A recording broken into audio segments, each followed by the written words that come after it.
go live. Hell yes. I think we're live right now. If we are live, good morning, brothers and sisters. We should be rocking and rolling.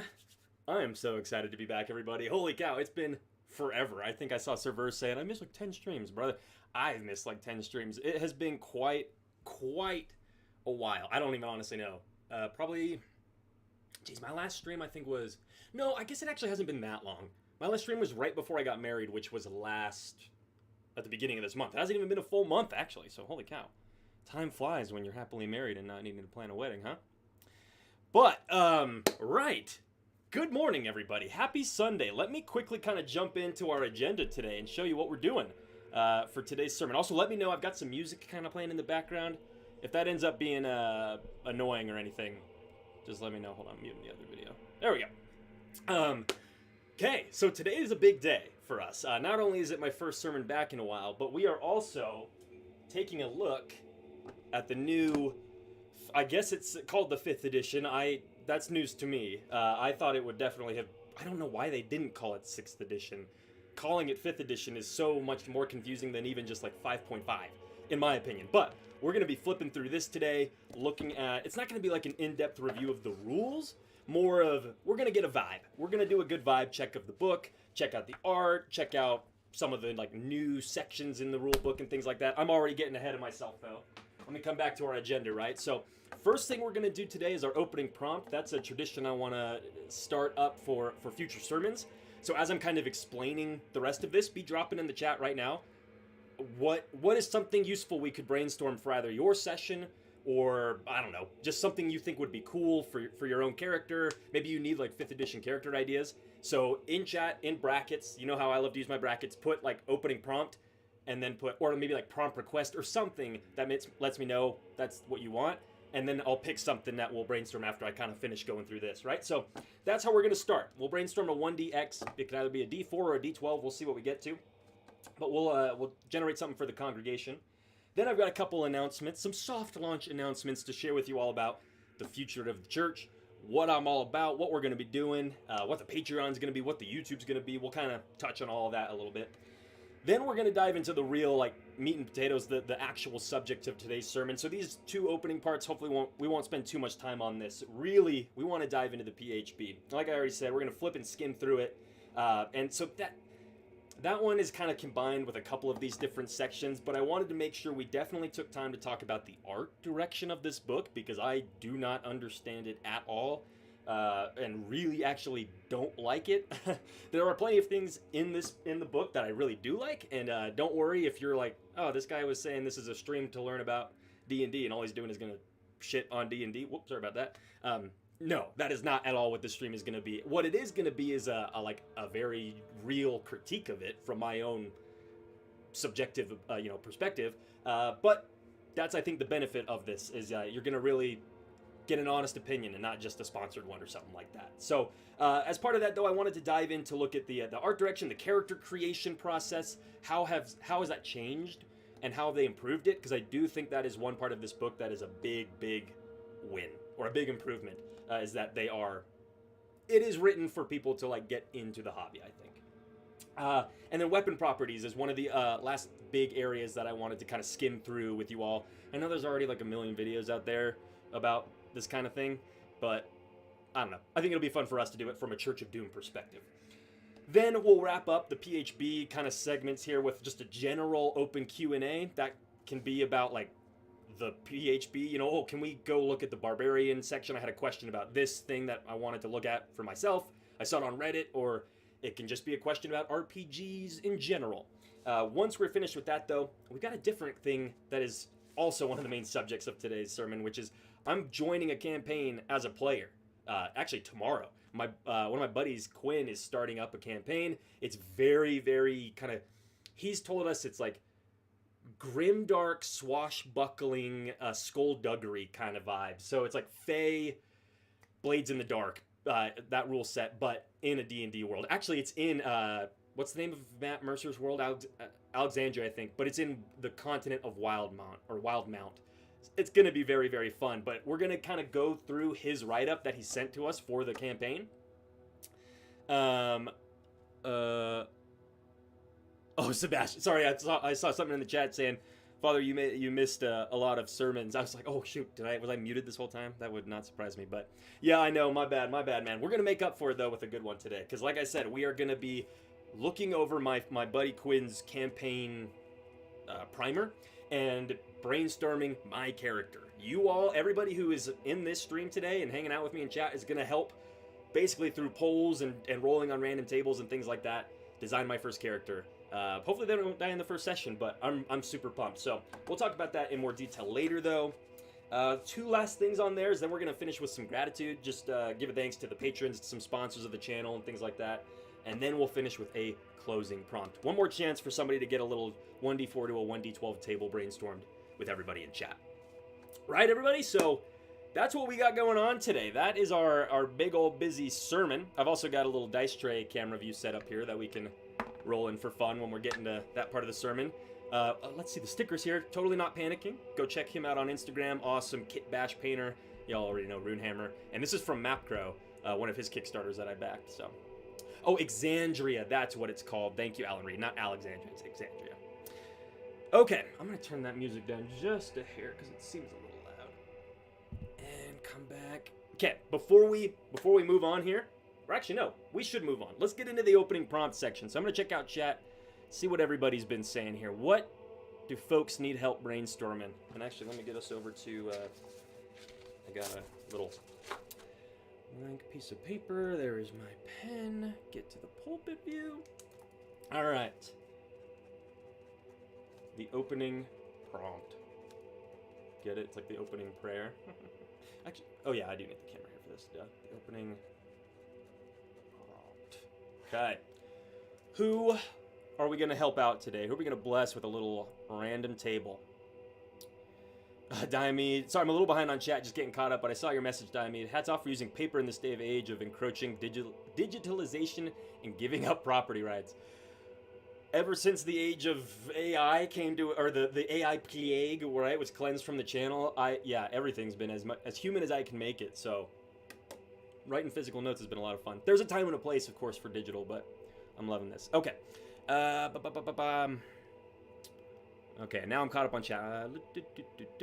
Oh, Mother Doom is here. Hello, my sweet wife. How are you? Parker Vint, opening prompt, said, currently writing a dungeon that involves solving riddles. If a player gets a riddle wrong, it adds a buff to the boss or penalty to the party. Thinking about what those modifiers are. Ooh, that is a very, very cool one. Here, I'm going to actually make my... Hold on. Make me a little bit bigger there. Just since we're only on the one piece of paper.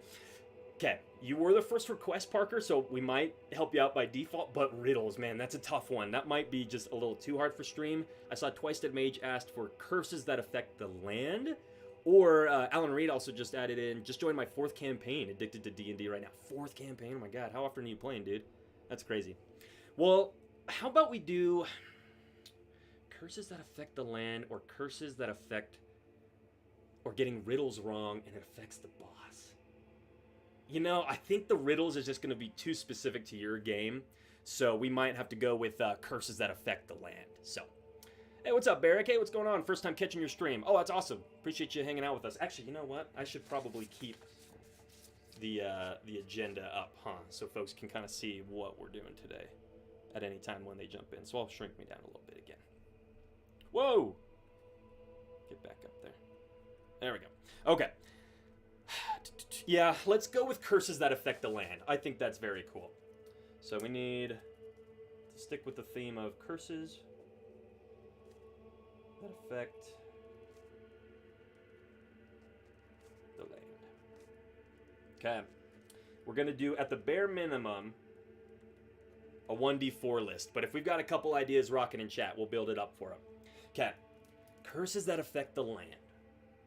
Curses that affect the land. Well, I think how I'm going to approach this might be, what are some natural disasters? Because that is often the thing that can affect the land the most drastically very quickly. And then we'll put a little spin on it. That makes it more magical or fantastical or doomy. So I'm going to just throw a couple down that I'm thinking of immediately. Like tornado. Tornado. Also, I was going to put tsunami, but I think I'm just going to do flood. Wow, that was a terrible bracket. Okay, what other ideas do we got? Anybody got ideas yet for curses that affect the land? Not quite. I think a little behind on the stream, though, I'm sure. Okay, opening prompt. Curses that affect the land. Tornado, floods. What are other things that could affect the land? Blight? Or a plague?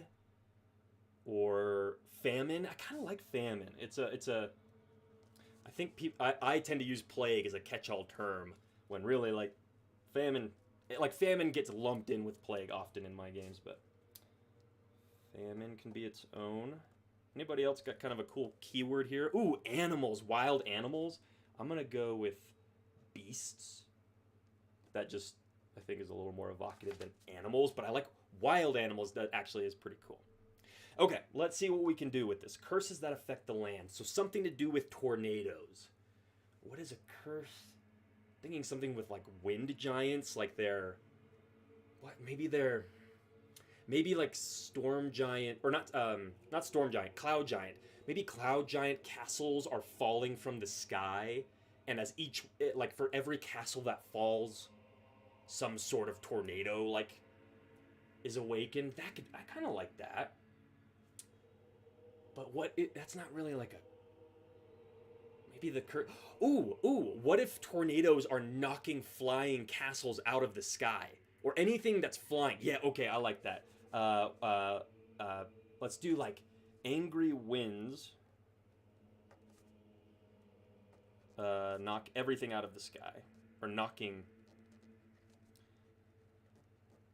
things out of sky. Obviously that reads pretty boring, pretty dry, right? Angry winds knocking things out of sky. But I'm imagining like man, what causes this though? Angry winds? Are they just like roaming around? Does anybody have an idea of how we might enhance on the angry tornado idea? TPK Terrain saying the voices of the dead speak through the plants. A cacophony of voices wailing out in pain, lamenting their end. Ooh! Okay, TPK Terrain, you just gave me an idea. By the way, everybody say hi, Grandfather Doom, because TPK Terrain is my dad. Angry winds knocking things out of the sky.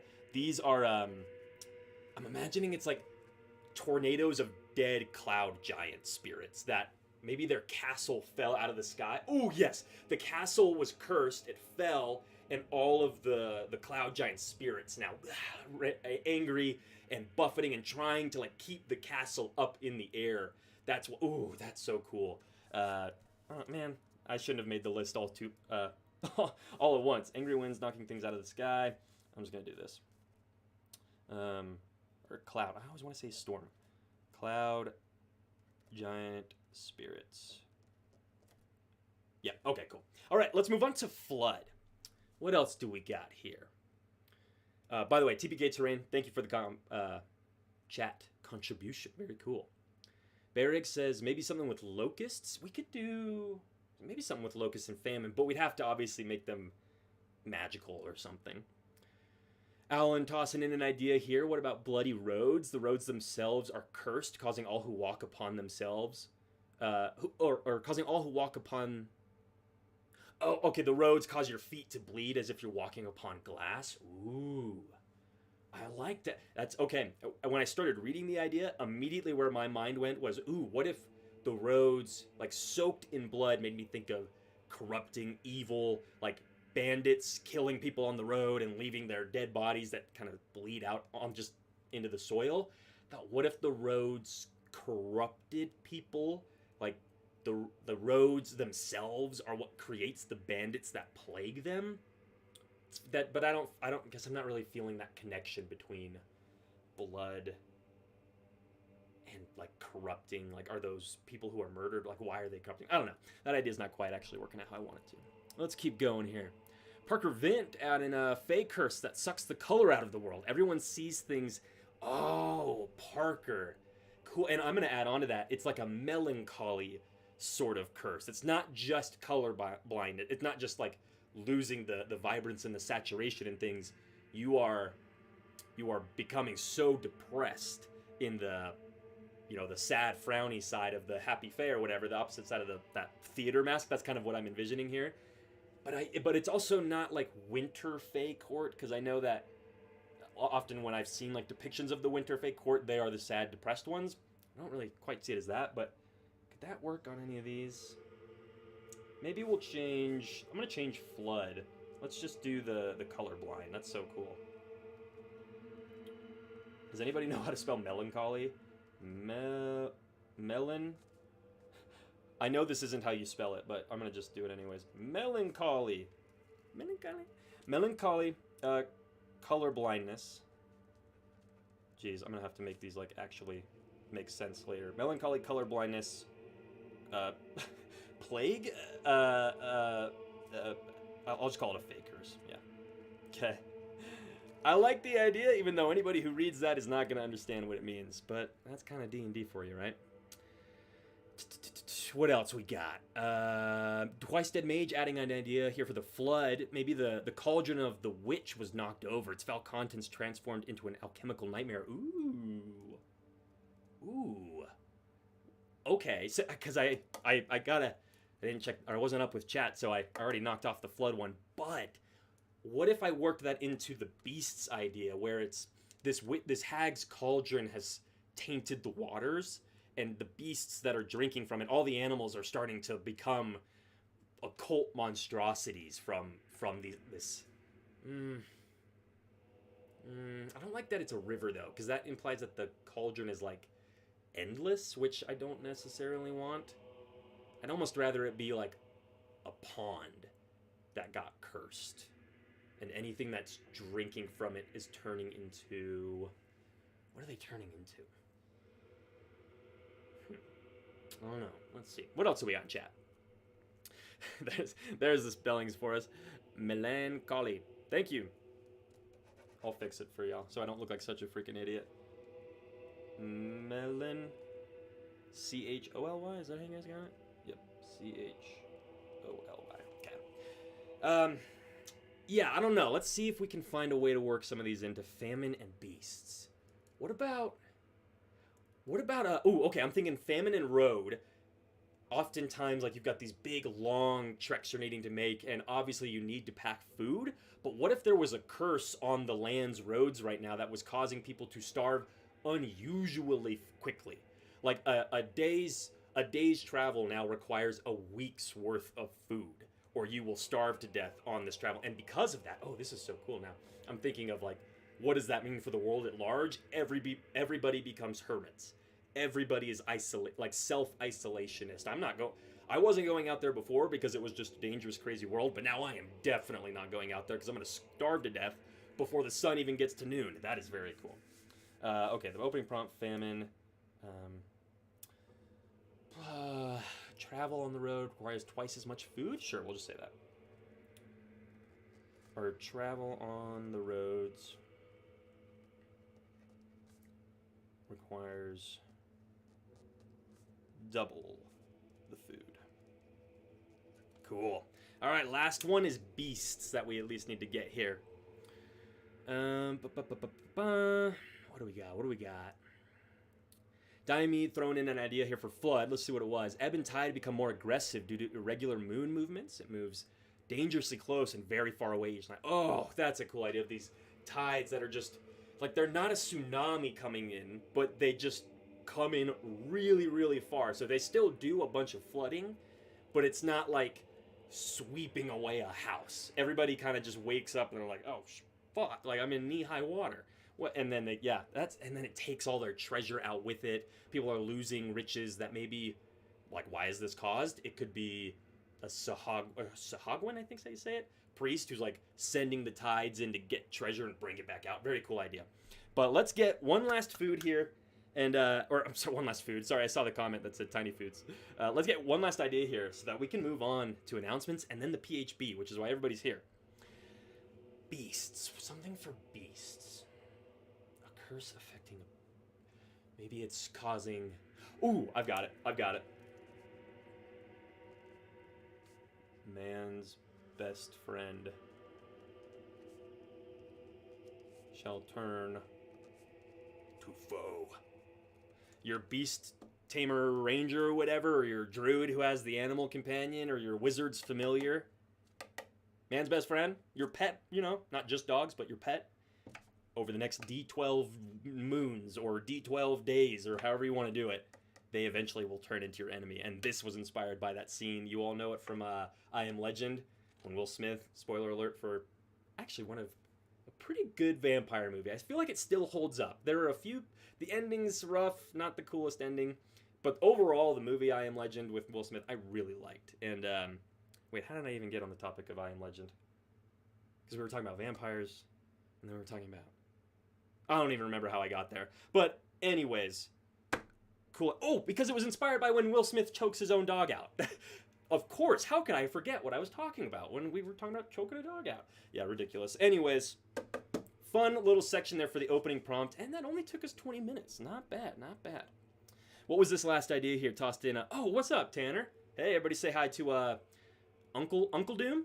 I guess this is what that would be. Tanner, my brother. Everybody say hi to Uncle Doom. What was your idea for famine, my man? Tanner said, the crops have been cursed to shrink. Now all the realm's food is tiny and food is scarce. And it's funny to have a feast of tiny foods. That's pretty good. That's pretty good. And that I know why that probably popped into your head. My brother, he's, well, I guess probably not actively right now. I think you had to take a little break with your crazy musician schedule, but he was running a D&D campaign where the characters all got trapped inside this magic treasure chest that was like, it was demi-planar, and there was a shrunken world inside of it, but not like a tiny world that everything was normal size when you were in it, but it was like the world was made of the junk and the things that went in this treasure chest. It was a pretty cool concept. I don't know how many sessions he got into it though, so I don't know how fleshed out it was. Okay. Thank you, Sebastian, for saying hi. All right. Let's quickly go over our announcements here for the church, and then we'll jump into the PHB, okay? I will make this quick because honestly I don't want to give away too much. But I said before I left, or on the last stream, wait, did we stream? When did I announce this? At some point I remember announcing, or it was at the end of one of my videos. I said there's some big changes coming to Patreon. Gonna do a lot of big updates. You know, really have like I call it like a, what do they call that when a makeover. That's what I'm thinking of. Big makeover for the Patreon. And I just wanted to kind of soft launch some of the perks and things that I'm thinking about doing here to get some feedback, maybe from y'all in the chat. But some of the biggest ones are, I've kind of just, this is going to sound crazy. I don't really love running Dungeons and Dragons that much. I've learned about myself here in the past couple months that I just really love world building, and I really love storytelling, and I like playing out a character, and I like playing out NPCs and things like that. But ultimately, often when I show up at the table to GM a session, my expectations are never met. They always, sorry, my nose is running all a second. Hold on, I'm gonna blow my nose real quick. One sec.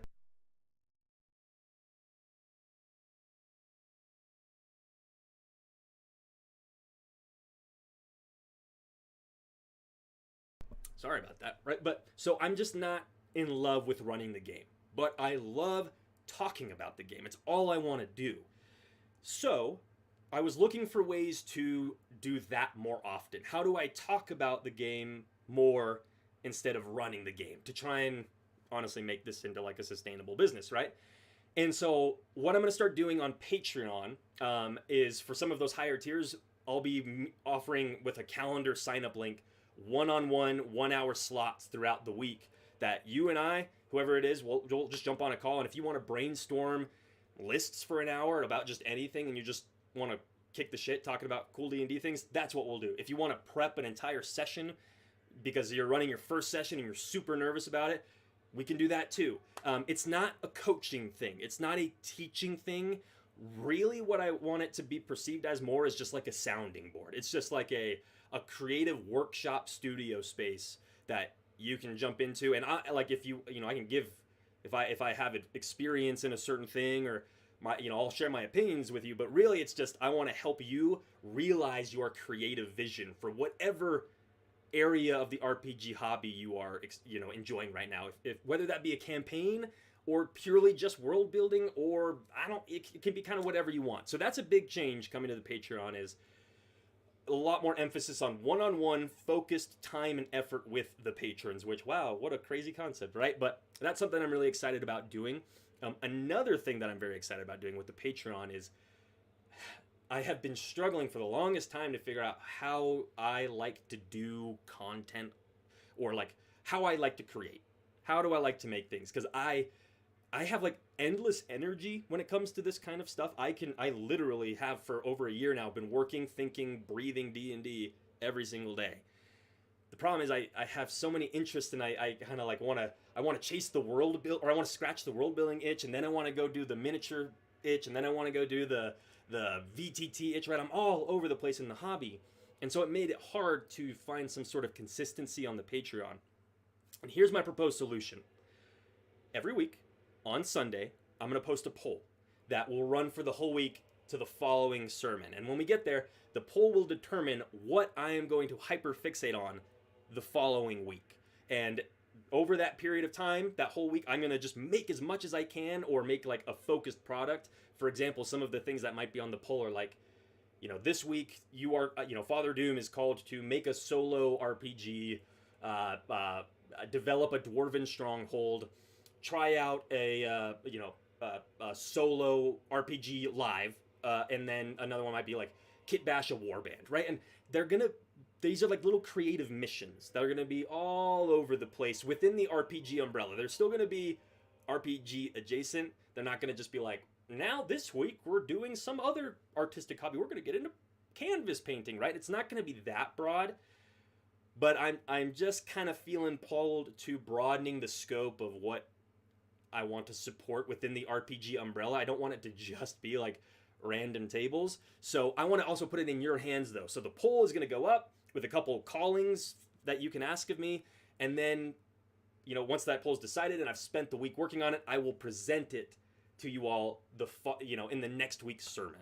So that's kind of the big vision here of taking on these really exciting like little micro projects or little creative missions each week, and just seeing what I can get done with it. And if it totally blows up in my face come Friday night and the thing that I've been making just falls apart, and I have to come to you all Sunday with my robes between my legs and just, oh, sorry guys, I got nothing to show you. Like, that's okay.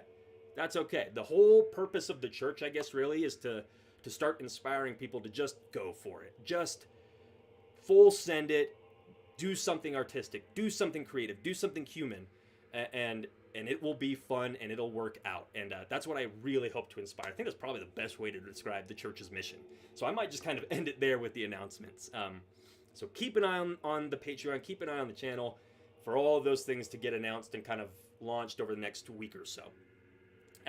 Okay. Let me see what was said in chat here before we dive into the bulk of the sermon, right? Ooh, what's this, Sebastian? There's a whole setting about little folks in an abandoned house called Household. That sounds cool. Doom. Here we go. So this is from Sebastian. Said, I learned that no plot survives the first contact with the player. That's why I just prepare the situation, like zombie apocalypse, house war, and let the players do the work. That's always that mindset is so. I find that easier to adopt when I'm actually at the table. When I sit down to run the session, within 5 minutes, I'm like, oh yeah, these guys are going to just do it for me. But in the weeks leading up to this session, I'm like, oh my God, it's all on me. Ah! But it always works out. Okay, cool. Looks like, ooh, what Sebastian says, follow up, I don't like D&D, I like RPG, but if I say Shadowrun, nobody knows what I'm talking about. Yeah, that's RPG, D&D, I think it's totally fine to use those terms. Why don't we jump into this, yeah? Looks like everybody's just ready to flip through the player handbook. Let's go. Before we do that, though, hey, 55 on Tuesday. Thank you for the full send, $10 super chat. I appreciate that very much. I was just about to say, everybody don't forget who's watching and attending today's sermon. Leave a like, leave a comment, pay your tithing, all that good stuff to help the church grow. And 55, thank you again for that. That was very, very generous of you. Okay, so let me keep this over here so we can kind of have something to keep us on track. So the PHB, we're going to flip and skim through the full physical copy of the new player handbook. Let's just do that. Let's just do it. One thing I immediately noticed when I flipped open the book was like, oh wow, this looks like a cool image. It's like some sort of battle. It looks like some people fighting down here. I still can't tell if that's a real dragon or just a statue of one. I think it's a statue because then there's like this big centaur looking statue. Pretty sure it's a statue because that's like the broken arm right here, right? And then there's like this big arena here. Really cool looking illustration. I don't think it's actually in here anywhere though. Like, I couldn't find this one, which was a bummer because I wanted to see it in color. But this illustration is one of my favorites. I will warn you all right now and say I don't have very many good things to say about the art in this book, but there are some things I like. So, open it up. First thing, we get the classic D&D little cover page illustration. I actually like that it's a adventuring party. What was it in the last one, actually? Do I have my... Where? Oh, I think my player handbook might be... Hold on, I'm going to be right back. I'm going to go look for my player handbook for the old one. One sec.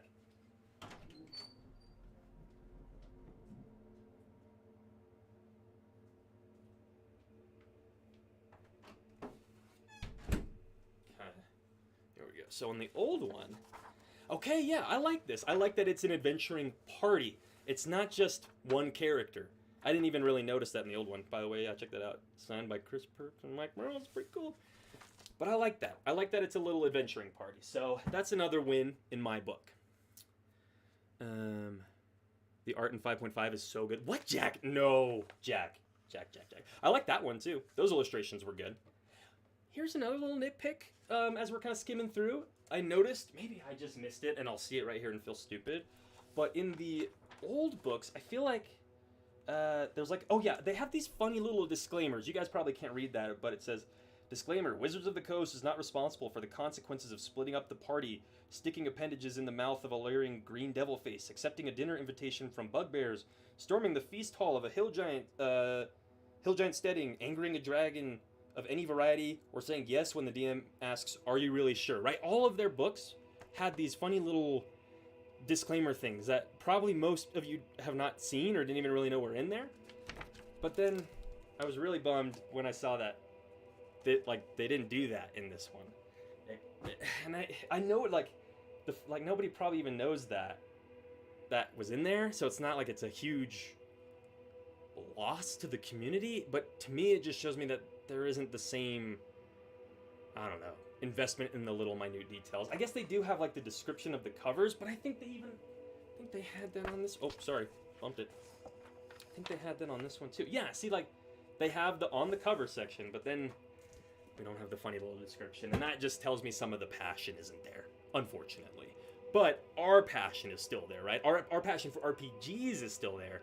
Wizards of the Coast's passion just might not be there. Okay, let's keep going, right? So I do really like this. We're not going to read through this in like crazy details, but I like that the introduction, welcome to adventure, if you've read through it, it does, I think it does a lot better of a job explaining how to get into D&D. I think this book does an amazing job in this introduction and chapter 1 playing the game of giving you a clearer sense of what an RPG is than in the previous player handbook. If I remember, let's take a look at the old one again. So in the old one, like the introduction doesn't even have like any cool illustration or anything on it. Is this one? Well, I guess that one doesn't either, but how many pages is it? 1, 2, 3, 4 pages, and then it gets into the creating a character, and that's when you get some pretty cool art. But I don't know, I just remember reading through this and not feeling very inspired, not feeling very much like, okay, I kind of know what I'm getting into. After I read this and tried to approach it from a beginner's mind, it's like, yeah, I think people could get into this game a lot easier now. A critique I did have, though, is sometimes, I guess maybe it's not here, but in some sections they start to give you like little example text of what the DM, oh yeah, like right here, like examples of how the DM and the players might interact with their text and how they would talk at the table. And this is good. I think this is a big improvement, having more of this in the book, because it does paint the clearer picture. But my critique of a lot of this is, I don't know who wrote it, and I guess you have to save space, but it reads really weird, really like not how normal people talk at the table. And I noticed something here where it's like Jared as the DM, he reads this really cool description of of what the players find and as they're approaching this like hag's hut or something. Or no, is this in one?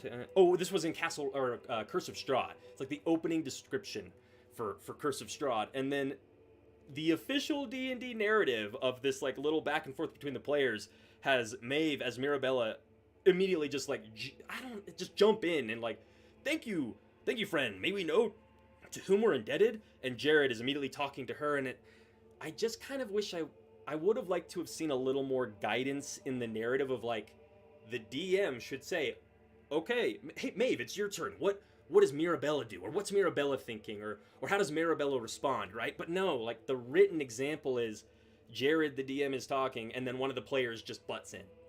And I know that's probably not the intent, and maybe I'm reading too much into it, but I don't know. I'd be curious to hear some of the other opinions who have read through those player GM dialogues, and do you feel like they are realistic of what conversation at the table should be, or are they a little, I don't know, setting you up for failure? Overall, though, big improvement, so I really don't want to complain about that too much. Sebastian said, Church of Doom, the setting name for the... you're referencing something back. Let's see. Okay, we're good on chat. So, anyways, you get the playing the game section. I think it does a good job of explaining what the abilities are. I also think it did a really good job explaining the difference between intelligence and wisdom. It even clarified it a little bit for me. I always used to describe it as intelligence is book smart and wisdom is street smart, which I think still kind of applies, but I just like that they're like, nope, intelligence is reasoning and memory, wisdom is perceptiveness and mental fortitude. Maybe they described it that way in the other edition, but when I read it this time, I was like, oh, yeah, that's way easier than how I've been trying to explain it for everybody. Now, no, I'm going to save my opinions on the art. So, a lot of this is pretty similar to what we've seen in the past. I like that the guy's wearing, he's got his fanny pack, which is cool. I've got my, I have a man purse that I wear throughout the day. It's like fun to see, I guess, modern players in the art, which is good. But then let's see. What else did we... Oh, this was a section I really liked. So as you're kind of flipping through and coming to the end of the creating a character section, they have the full spread of the character sheet, and these little numbers here, it goes from 1 to, I think, 5, and they correspond to the steps of creating your character. I audibly, when I saw this, went, that is so helpful. I don't remember ever seeing this before, but now knowing when I go to my character sheet or I'm showing a player a new character sheet, I don't have to point me every time at the thing they're trying to find, or that box in the bottom left corner? Yeah, go down and check there. They have this reference here to just walk them through it on their own. That might be the best way to put it. I do not feel like the previous player handbook did a very good job of setting players up to create their character on their own. The new player handbook, I think, does a much better job of that. You do not, as the DM, have quite as much pressure on you to help everybody build all of their characters for the very first time at the first session, in my opinion. Twice Dead Mage says, there are a few examples of play that really feel natural, at least useful. Mythic Bastionland has a useful example of play. Okay. Sebastian also said, Church of Doom. Okay, let's be clear. Every edition, they change the definition of the mental stats, and I mean every single one. Fair enough. Yeah, okay. Interesting what you said there, Twice Dead Mage. You found that the examples of play were pretty natural, or at least useful. I'll have to read them again and get a better sense of it. But let's skip ahead a little bit here to the class section.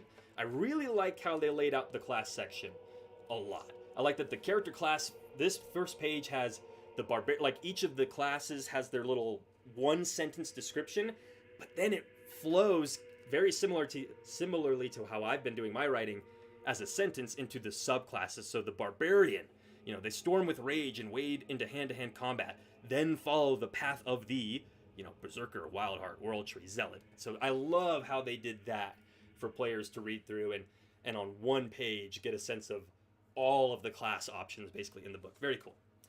Then I like how they laid out the class pages as well. I like that the class chart or the table isn't as big or daunting for some of these classes. That the simple ones, like the Barbarian and the Fighter, their tables actually just do look a lot smaller and a lot more approachable, I think. And I like how they've laid out the art for some of these subclasses here. How when you get to a subclass page, they've got like a full like column illustration for a character portrait profile, which I think from a layout perspective works really well, and it helped me get a sense of kind of knowing, oh wow, look at like what the feel for each of these different subclasses is. Especially this guy, loved him. He might be one that I push for pretty heavily with my character. But it's the same for all the different classes throughout each of them. So you can see like the Bard already is way more complex than the Barbarian with his table. But you've got your cool subclass illustrations. So it's the same for all of them. Any questions so far? Nope, we're good so far. Okay, I want to skip ahead to one of my favorite sections in the book, actually. Oh yeah, here it is. Okay, Character Origins, Chapter 4. This is where we get the backstories and the character species and things like that, and I love these spreads for the backstories, or the backgrounds. You've got the acolyte, you've got the artisan, you've got the charlatan, the criminal, and instead of an illustration of each of those characters, I think they were so smart to have done an illustration of where that type of character might have come from. Oh, because when you look at each of these pictures, and let me flip through a couple more of them, right? You got this cool sort of like Great Wall-inspired city, some sort of like violin amphitheater type entertainer background. The farmer's just some, oh cool, it's like a vineyard type looking farm. So just all these different scenes that give you a much better sense of what the environment your character would be and actually would feel like. So I loved these. I think those were great. Once you get through there, you start to get into species descriptions. I haven't read them in very much, actually I haven't read them in any description at all, really. I've mostly just skimmed through the art. But I do know that they give you your feats now, which can be kind of cool. I'm going to touch on this one critique of the art now, because I want to see if you guys notice it throughout the rest of it. But one of my biggest problems with the art is, every character just looks like someone from our real world, like just a normal meta 2024 person, like a player. Like it looks like their face was just like projected onto their avatar in a World of Warcraft game. Like I have no sense of culture or story or history. I get none of that from almost any of this art. Like the elves. This doesn't tell me anything. It just looks like a World of Warcraft lobby with a bunch of random characters with random whatever, like just like crazy randomized NPCs walking around in just like the most generic elven city. Same with these dwarves. Like, what? I guess like is green like part of their culture or something? And like these are generic symbols. Like there's nothing here telling me anything about these creatures. These gnomes, I guess like they make a war golem or something. They sure don't look like the warmongers to me. Like, why are they working on this thing? I guess that's a shield guardian maybe, but and like I don't know. And I don't know, man. I think that's just so weird to me and frustrating that despite making this huge effort to try and be like a game for everybody, this game looks like nothing actually lives in it. Like none of these characters look real or like they're from the same setting. And I also know, wow, I've totally shifted into the art critique. Sorry about that. But like they also have really made a point, and they've kind of doubled down in a lot of the writing in here, that D&D is multiversal. It's the species that inhabit worlds are always from all kinds of different corners of the multiverse, which I guess is cool, but it just makes everything feel very flattened out and generic, you know? So, like, even, like, this world and this world don't feel tangibly the same. And not that they have to even be, like, from the same... It's not like I'm saying I want D&D to have, like, this canon world that is perfectly fleshed out and what am I even trying to say? I guess it's lazy. Maybe that's just what I'm saying. As I was flipping through this art, I was like, this looks like someone put real thought into this, and some of these, like, other character illustrations are just, like, very, very bland and boring. But we get to some other cool things, right? Let's come back to the art later. The feet section seemed pretty interesting to me. A lot of them haven't really changed all that much, but there was, I think there was, or no, I'm thinking of in the weapons section, the, there's like the mastery feat you can get. Where the hell? Oh, here it is, right? Do we want to just skip to that section? PHB, what's even left in here, right? We already kind of looked at how the classes were laid out. Most of it is just spells in the back here. The feats you can kind of flip through. Yeah, let's just jump to, let's keep talking about the art direction. I feel like, honestly, most of the changes to the PHB are in the beginning section, and I want to hear all of your thoughts on the art. Here is a really good example. Now, I want to make this so clear. I love and am 100% on board with D&D being a game that accepts everybody. Everyone can be themselves at the table and express themselves. That's great. That is what D&D, that's a big part of what this game is all about. But this is not, in my opinion, how you do it. This is not world building.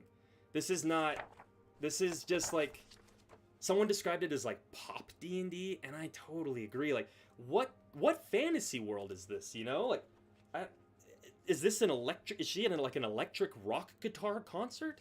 Why is that happening? And like, the costumes, I really like that we have like an older aged woman of color in our player handbook. That's really cool. What is she wearing? Like, it's just very generic, and I don't really know what to tell you about that character, and I don't think that sets players up for a lot of success, unfortunately. I think that it kind of, when I flipped through this book, the thought I was getting is, wow, look how many illustrations are focused on the character and nothing else. All this book emphasizes is your player is the main focus of the story, and they are this like avatar that you get to change all of the different things that they're wearing, and that's the focus of the game. Look how cool and customizable your character is. But it's like, what are any of these characters kind of like doing most of the time, right? They're kind of just walking around and hanging out and not really doing much adventuring. I do want to point out these two, though.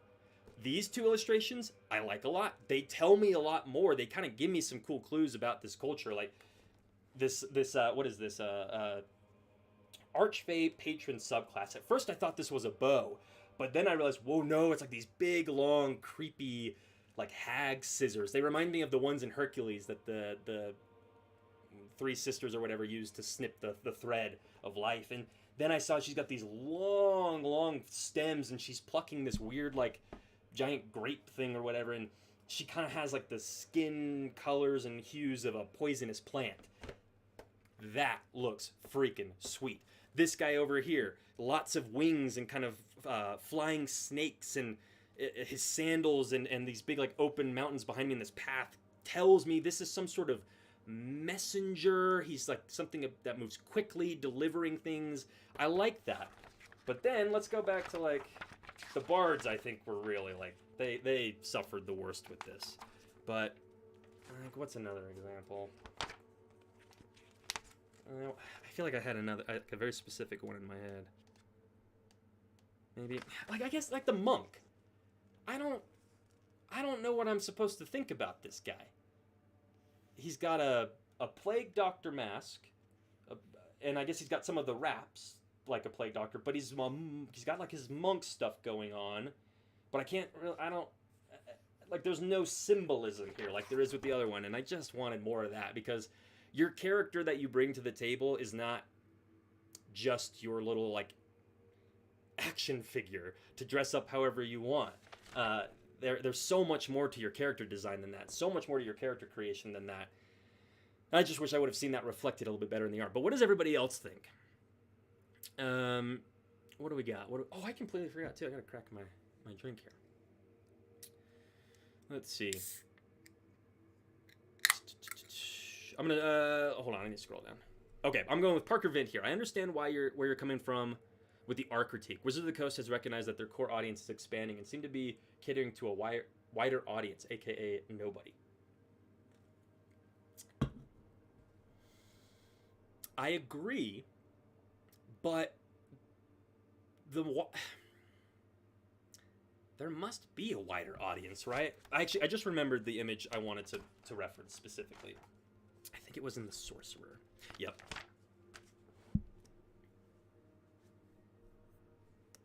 What is this? What is this? Why do I have anime deviant, character concept art in my D&D world? This one especially was very jarring to me, for like tonal and setting wise, and it just was like, this is not like, it's like tech. He looks like not sci-fi. Like, I keep going back to World of Warcraft, but it looks like mobile game. That's what it is. This is a mobile game character, not a D&D fantasy character. What? He's like, I can't picture him anywhere except floating above the character selection platform, with the water swirling around. That's all I can see from this character. And this one, it's like, there's like, it's kind of like Jester, but lamer. Like, it's just like colors and what is she, like, why is she doing this? Like, put her in context, put her in a cool situation, show her, if you want to have a crazy, colorful bard who frolics around and butterflies and stars come out, that's fine. But do they have to be so comically accurate to a star? Could they be more twinkly? And could she be like distracting a ogre with them? Or, hey, here's an idea. If you wanted to show like you've got someone with a prosthetic limb, that's cool. What if she was having them come out of the limb? Like, incorporate it in somehow. I don't know. Just do something cool with it, right? I think this was from a Magic the Gathering card. And this one, okay, it's still very anime in its style, right? But at least it's cool. At least he's like about to get fucked up by whatever the hell this guy is. I really dig that. But everything also has like no texture to it. Everything is so smooth and flat and like Play-Doh. I feel like they kind of speed painted the book. Like, what's another good example here? Actually, like that's really cool. That is an example of art that I like. It looks real. It looks, and not real in like the proportions are accurate and things like that, because my own art is like so kit-bashed and messy. But like, this just kind of looks like a trading card piece of art, and this inspires me. Same with, like, that guy actually is pretty cool. Anime stylish, but he's like running into battle and he's like stomping down on the step and you feel his weight and his speed, and the other characters like falling in battle around him. That's really, really cool. That should have been the standard, I think. What else we got? What are people saying? Diomedes, I completely agree on the wing dude. Is that a sorcerer? He doesn't look anything like it. And every character needs to have cool wings at some point, right? Sebastian saying, compare how plastic and dynamic one is and how static the other is. Now apply the concept to all drawings. I know, right? A MOBA, yeah, Twice a Mage. I'm glad you think it's the same MOBA vibes, which is unfortunate, but I hope. Here's a kind of a little prediction I have for D&D. I think that it's going to continue to feel like it's dying. That D&D is like just it's phasing out, maybe, or which maybe it won't, because D&D I guess has sold, or Wizards of the Coast has sold more digital copies of the book than ever before or something. But I get the sense we might not like hear or see people talk about D&D that much anymore, and I hope that's because everybody's realized like it's best just at your table. Like, it's just best when D&D is in your basement, in your home with your friends, and it's your way with your own art. I think it would be really cool to hear like some new roles come up for D&D groups. What if there wasn't just the GM and the player? Which I will give just a little credit to the book while I'm thinking about it. I do like that they really do a good job of explaining what is the dungeon master and what is the player. So good job there. Good job kind of inviting more people to become a GM. But what if there was an expectation that one of the players was like I guess I'm just thinking of like scribe. I feel like I had a cooler idea for another role for a player, but I just lost it. I swear I just had a cool idea for one. Maybe it was in the chat. Someone will remind me. It kind of looks like the characters are doing a game emote. Hilarious. TPK Terrain says, can you picture those characters? Can you picture those character images promoting a subscription VTT where you get to control the art style of the entire world? Yes, I can. Yes, I can. Which, speaking of which, I was just at Target the other day and I noticed that they didn't have any of the starter boxes in stock anymore. Maybe they just never planned on doing that because it was, they're kind of old now. But I also couldn't help but wonder, like, yeah, they definitely are really wanting to go all in on digital, huh? There's not a single starter box or book or anything in Target anymore. That's kind of weird. I would have expected them to have kept doing that if they wanted people to buy the physical stuff and get into the hobby, but they want people to go digital, which you will see when, especially here in the beginning on these first couple pages, they tell you that things are available on dndbeyond.com quite a few times. But that's fine. They're a business. Twisted Mage says D&D won't die maybe ever because there will always be players and there will always be old editions. Let me some BNX and 2. Yeah, maybe I forgot to kind of bring my point home by saying I think D&D is just going to go underground. D&D is not going to be as meta anymore, where we've got Critical Role is not. I feel I'm not trying to be a hater. I don't want to sound over like I'm being hyperbolic when it's dying, but it's clearly peaked, right? D&D clearly peaked, and now we're kind of on the downslope, and the downslope I think is all of us just slinking down into our underground holes to keep the hobby alive and rebuild it into something really cool. Oh, I'm really quiet? Uh-oh. That's too bad. I shouldn't be too quiet. I'll turn it up a little bit here. See how that does. Okay. All right. Where are we at with things? We got a little lost in the sauce with the art part here. So we flipped through the PHB. We did the art direction. Character creation. See what changes they've made to the character creation process. Oh, and the weapon properties. That's... Okay. That is something I definitely actually wanted to talk through with you all. And I just wanted to get familiar with it for my own purposes for creating a character. So, in equipment, you've now got these mastery properties, which you maybe have already watched a video about what these are, but each weapon has a mastery property, which is usable only by a character who has a feature, such as weapon mastery that unlocks the property for the character. The properties are defined below. Cleave. If you hit a creature with a melee attack roll using this weapon, you can make a melee attack roll with the weapon against a second creature within 5 feet of the first that is also within your reach. On a hit, the second creature takes the weapon's damage, but don't add your ability modifier to that damage unless the modifier is negative. You can make this extra attack only once per turn. Right, so that's the kind of thing. It's just this extra little ability that gets tacked on, and some of them are actually pretty cool. Like Graze was... I really liked Graze. If your attack roll with this weapon misses a creature, you can deal damage to that creature equal to the ability modifier you use to make the attack roll. This damage is the same type dealt by the weapon, and the damage can be increased only by increasing the ability modifier. So smart. I can't believe I never thought of a similar thing or heard of a similar thing, because D&D has always had that problem of you wait 10 minutes for your turn and then you miss and you did literally nothing. But now we've got a way for those players to have a chance to still do something, even if it is only 1 point of damage, right? You did 1 point of damage to the goblin. And if you're playing at a table which has lots of minion rules, right, where the goblins might only have 1 HP, even on a miss, you could have players killing a minion, and that feels good.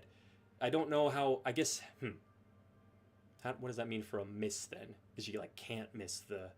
All right, no, you'd have to round down. Or you round down if it's halved, and it only does half the damage. How much does it do?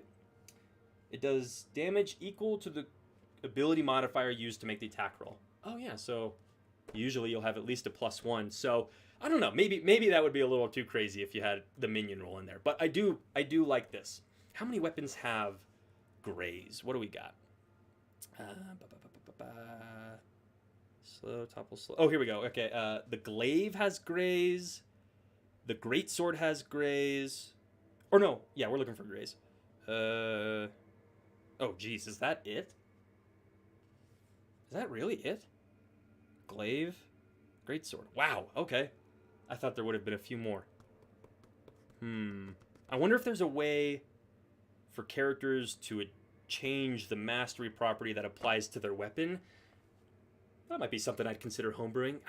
I like this. Or maybe just a homebrew rule you could add to somebody is if they're proficient with a weapon, they can always apply at least 1 point of damage on a miss or something. Just an interesting rule that I liked from this. What's everybody else thinking? We're going back into the basement the way God intended. What else we got? Parker Vint. People are starting to tune into other systems but better suit what they want. like some others have said, it's too mainstream as a system now. Yeah, I think solo RPGs is going to be a big, not big, but I think that will be where a lot of people end up going, especially game masters who, like me and my dad were just talking about this the other day, where, and I mentioned it at the start of the stream, I don't really enjoy running D&D anymore. I like world building and storytelling and thinking about D&D, but I don't really love playing it. So if I could play by myself, or I thought about playing, like starting up a campaign with Mother Doom and just playing with your spouse or your partner, that would be a lot of fun, I think, because it's just so hard to run D&D with your group of friends in person anymore.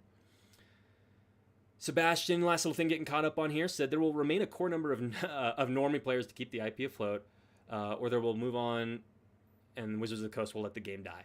Yeah, I think you're right. I think it'll be like Magic the Gathering. It'll always be around. Okay, weapon properties. I feel like I barely even talked about those. Let's talk about it a little bit more. Does anybody have an opinion on what the best property is? Jeez, where the heck? Oh, here we go. Like, has anybody seen what the broken combos are with some of these? I'm just curious to know, because Nick was interesting too. When you make the extra attack of the light property, you can make it as part of the attack action instead of as a bonus action. You can make this extra attack only once per turn, so you get your bonus action back. That sounds really, really good. What did Cleave do? Lets you, if you hit, you can make a melee attack roll with the weapon against a second. Oh yeah, so you're doing, this is giving you 2 attacks as basically one action. This is giving you 2 attacks as basically one action. Graze is ensuring that your action does something, so loving all of those. Push. If you hit a creature with this weapon, you can push the creature up to 10 feet straight away from yourself if it is larger or smaller. Yeah, I mean, I really can't think of any instance when push is useful except to push somebody over the edge. Or I guess if you're in an environment that has walls with spikes or something and you could push them into it to do some damage. I haven't heard of that being in a lot of combats, and I frankly forget to do things like that a lot. So it's usually just I push them over the edge, and then there's always the save to grab on, so maybe, I don't know. Push is kind of fine. I don't know.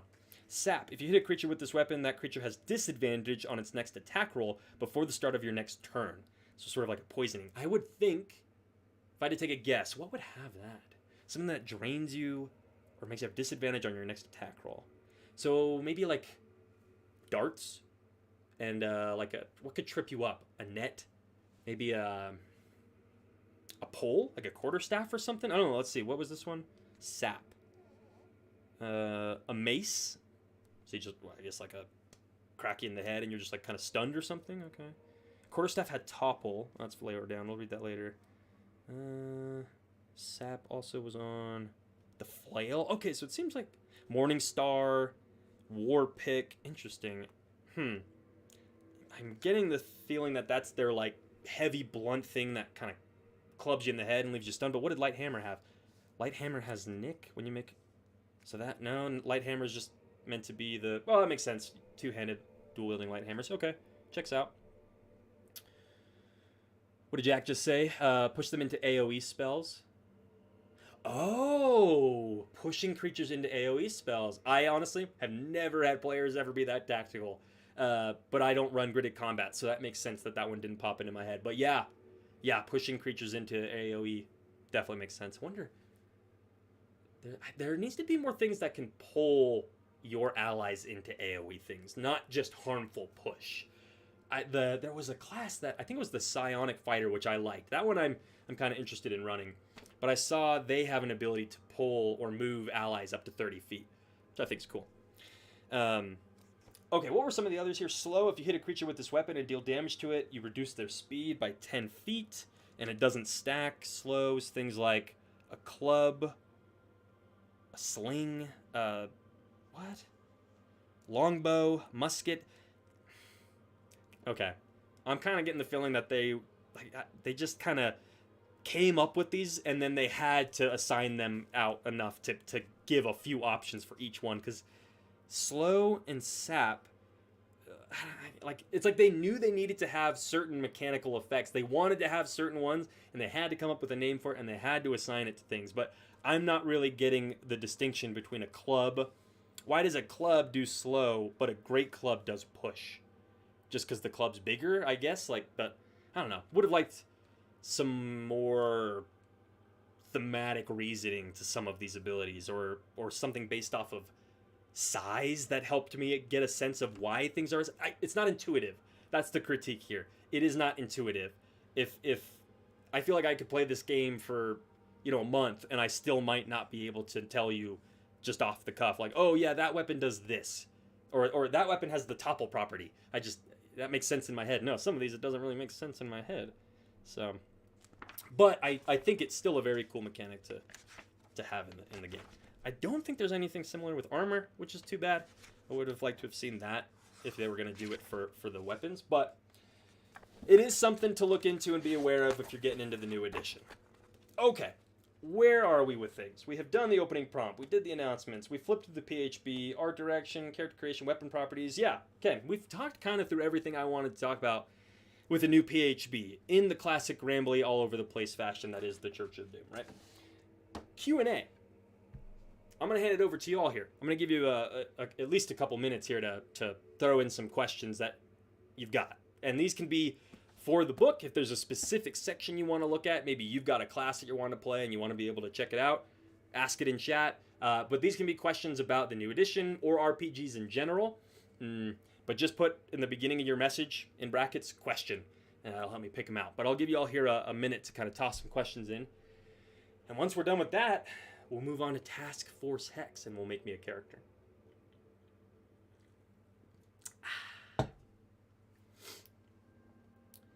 Let's see. TPK terrain. Can a Great Club push a dragon? Ooh, we actually should see if there's a distinction for, like, what size you can move. Let's see. Good question. Push. If you hit a creature with this weapon, you can push the creature up to 10 feet straight forward or straight away from yourself if it is large or smaller. So no, you would not be able to move a dragon. I kind of imagine that's a rule that any GM who has at least a few sessions under their belt would be like, okay, even though the rule doesn't say you can't push something that is 10 times the size of you, I'm going to say, no, you cannot do that, right? Like, certain character abilities that are like, you can grapple somebody and immobilize them. I'm like, I'm not going to let you immobilize my ancient red dragon with your little ability. That's ridiculous. Twice Dead Mage says, it looks like my old homebrew. It depends on what type of damage the weapon deals. Piercing reduces speed, bludgeoning could push, and slashing could mutilate enemies.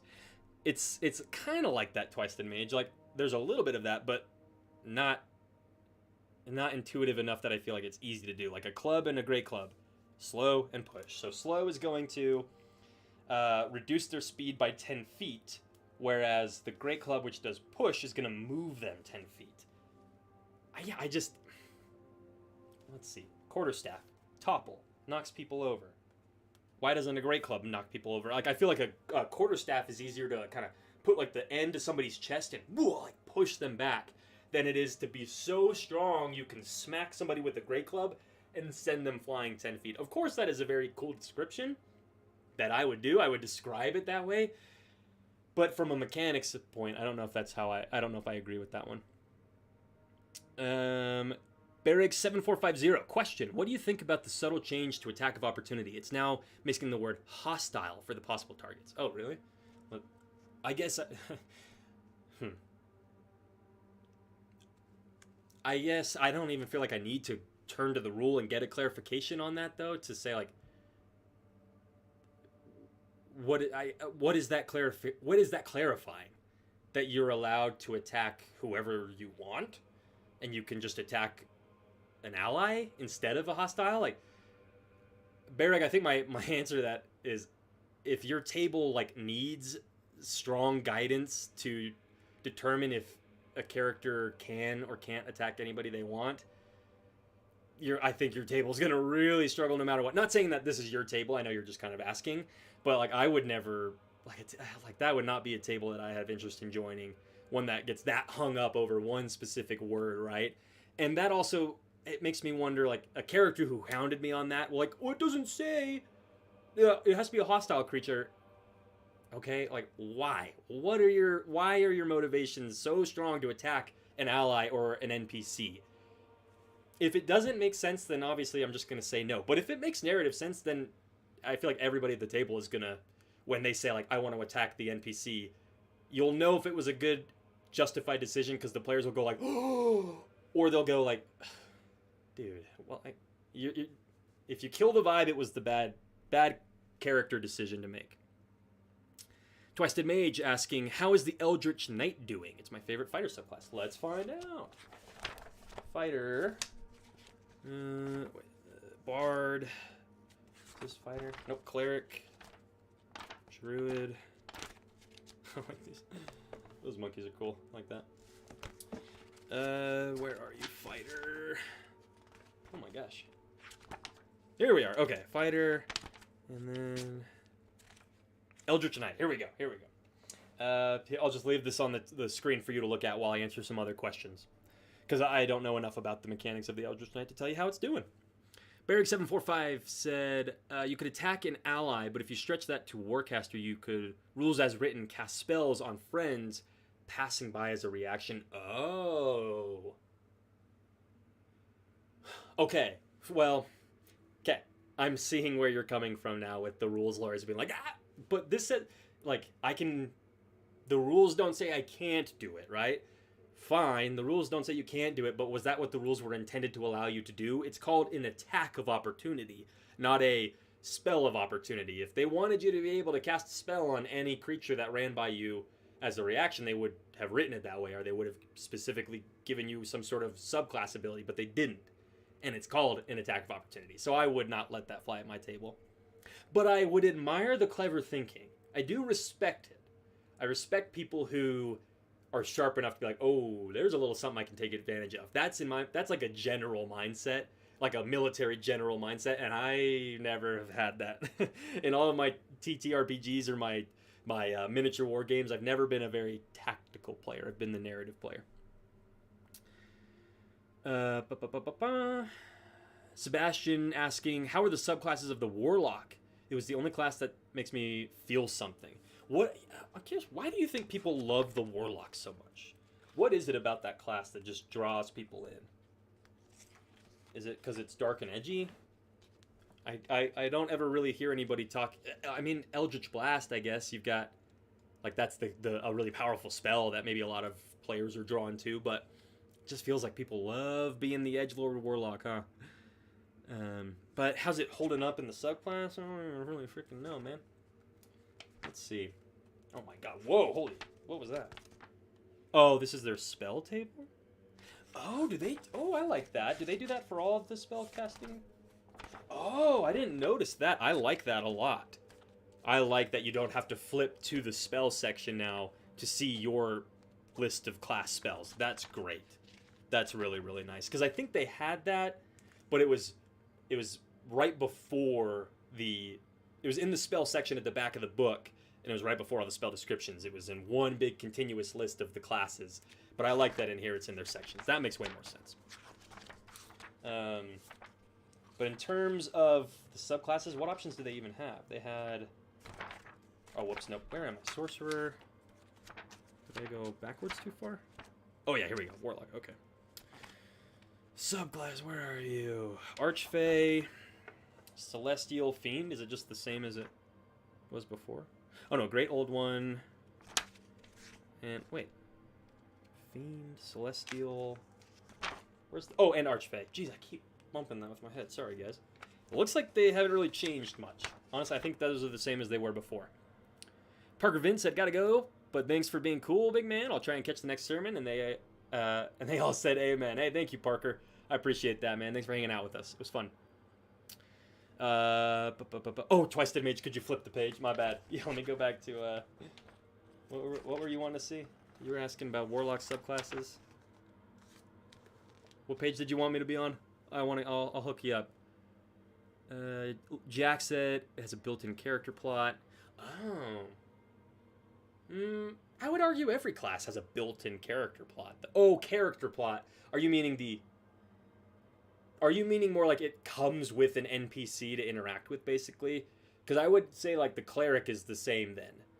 The cleric has their god, the warlock has their patron. That's a built-in character sort of roleplay interaction. But I think every class sort of has an implied sense of plot, I think. Twisted Mage says, Warlocks come with a story pre-packed with the deals, and the short rest makes you... Oh my god, that's so annoying. And the short rest makes you feel like a magical shotgun. That's a cool description for it. Magical shotgun. Huh. And they come with story pre-packed. Okay. I'm seeing what you all are saying. Yeah, you've got this really interesting patron that the GM can do lots of fun stuff with and tell stories through. Okay, fair enough. Yeah, not a lot of other classes besides the cleric come with some sort of active participant in the story. That makes sense. But, okay, I gotta share this. I gotta be honest. That does kind of ring a little, or waves a red flag in my head of, sounds to me like maybe a lot of new players like the idea of being the story. They like the idea of their pact being and this creature that they've made the deal with being the villain or this, or, you know. And I think it's totally fine to have that be part of the story. And if everybody at the table is already like, knows going into it, oh, hell yeah, we're gonna fight the Warlock's patron for this campaign, that's sick. That's really cool. But I have a feeling since most new D&D groups don't even really know about these types of conversations or don't even know like about the concept of spotlighting your fellow players and that kind of thing, that they just kind of see, a character who a god or a devil has chosen to be their avatar. It seems kind of interesting. Yes, like I will sign wherever you want. Put me in the spotlight. That's a suspicion I have. Twisted Mage. Oh, right, back to the Eldritch Knight. That's what you wanted. My bad. Where did you go? Our Eldritch Knight Fighter. Eldritch Knight. And you wanted to know what? Can you still use action surge to cast 2 spells in 1 turn? Let's see. When you take the attack action on your turn, you can replace one of the attacks with a casting of one of your wizard cantrips that has a casting time of an action. So maybe, is that what you were looking for? And does that mean you lost out on your extra spell now that it's... Did they clarify it to only a cantrip, I wonder? Sebastian responding to Twisted Mage here saying, the Patron Pact is more specific and characteristic than the Clerics and Paladins, but I find lacks actual rules to enforce in the gameplay, like the Paladins do. Oh, you're saying like when the Paladin breaks their oath, they lose the powers or whatever, but the Warlock doesn't necessarily have the same thing? I mean, they kind of... Well, or didn't they write it that like the Warlock is given their power... And it's not like a cleric where it's a blessing that can be taken back. It's like once they were given it, the Warlock gets to keep it forever. I think I remember hearing that's how they kind of pitched the idea. But, Sebastian, let me point something else out here. You know, like, I think if you're going into a game and you're, like, looking for systems in place to punish certain player behaviors... I think you're looking for the wrong thing, or you're focusing on the wrong type of system. Wouldn't you rather have a game that focuses on creating... Wouldn't you rather have a game that focuses on creating incentives or situations that... Or creating situations that incentivize your desired character and player behavior? Does that make sense? Rather, you know, like, I don't want to spend my time punishing the paladin and by stripping them of their power. I want to have a system that makes it so cool to be a paladin that they don't ever want to or are ever incentivized to break it, except in narratively interesting moments that, as the GM, I've kind of, like, thought about. I feel like those safeguards of the paladin is stripped of their power is only there for these make-believe, honestly, I think, like, mostly fictional stories of nightmare GMs. And all of those typically happen at, like, a public game store where someone goes and just sits down with strangers, right? Always gonna go poorly. But for the most part, I think games are with your friends and are pretty normal, and I don't think we need a rule that tells us how you can take away a player's or a character's abilities. What does that serve you for, right? Bereg says, you cannot use Action Surge anymore. There is an overall spellcasting change to only allow one level spell per turn. Okay. Twisted Mage says, that was the best part of playing an Eldritch Knight, though. But... excuse me. Huh. Well, I guess you'll just have to find other things within the Eldritch Knight class to reward you. I don't know what to tell you, man. Lots of things in the rulebook that it sounds like people want to change. Oh, I like this illustration. That's got some action to it. He's like leaping off this branch as it's being destroyed. That's cool. I like that.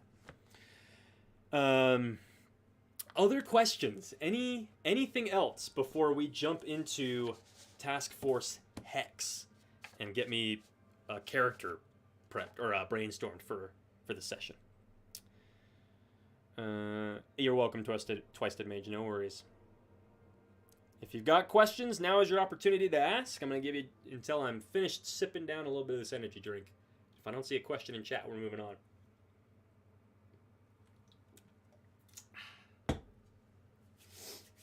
Give you a little stretch. Actually, I'm going to blow my nose one more time, too.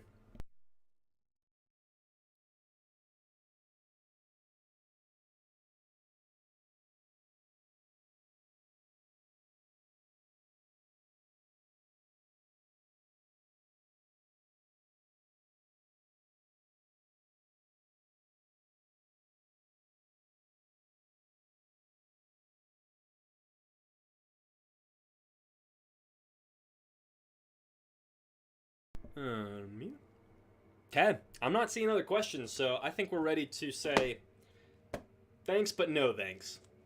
Thanks, but no thanks. This is cool. I'm glad I have a copy.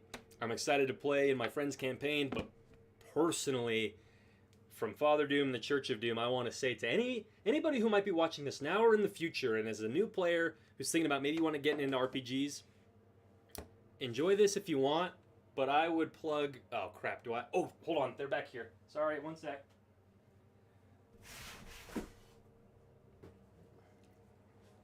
If you're a new player or a new GM, I would encourage you to also, when you're at the local friendly local game store, look for something like Morkborg.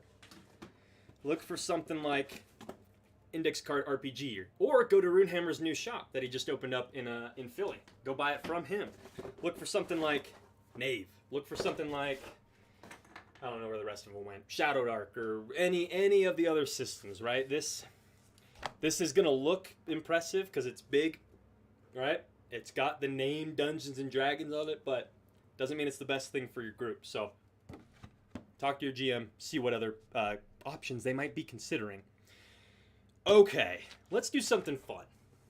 Let's do something a little more in the spirit of the church and talk about Task Force Hex. Bring us over to the pulpit view. Okay. This is really cool. My friend Quinn is a graphic designer, so of course he had a really cool little primer for the campaign. But I'm going to go ahead and just read this so that we can all be on the same page about what type of character we're going to be making going into this. So, the pitch for Task Force Hex. You are some of the realm's most infamous criminals. Thieves, saboteurs, assassins, and smugglers. Each with your own unique abilities that have aided you well in your individual fields of skullduggery. But there's one small hiccup. You've all been caught. Whether you were thwarted by sanctimonious adventurers, betrayed by your former crews, or simply slipped up in front of city guard, you have all found yourselves with a choice. Spend the rest of your days in the salt mines, or serve the crown. You have all chosen to serve the crown by performing extremely dangerous missions as deniable and expendable assets. What is this, some kind of suicide squad? Your handler for these tasks is the crown's matriarch, Maleficium, Alfreana Bloodstone. You will report to her, and she and her associates will make sure you are properly outfitted for these perilous excursions. But before you meet her, our scoundrelous adventurer starts in Ravensfest Penitentiary, in the frosty town of Wintersun. That's a cool name. And there have been whispers of a prison break. Okay. Little side note, I need to kind of clarify with Quinn. I'm confused if we're part of this task force and that is going to for sure be the campaign, or if we're going to do a prison break and be on the run from this. I'm going to go into it and I'm going to just have us all assume we're going to be part of this task force and the prison break is something that maybe we've been sent to stop or something like that. I have no idea.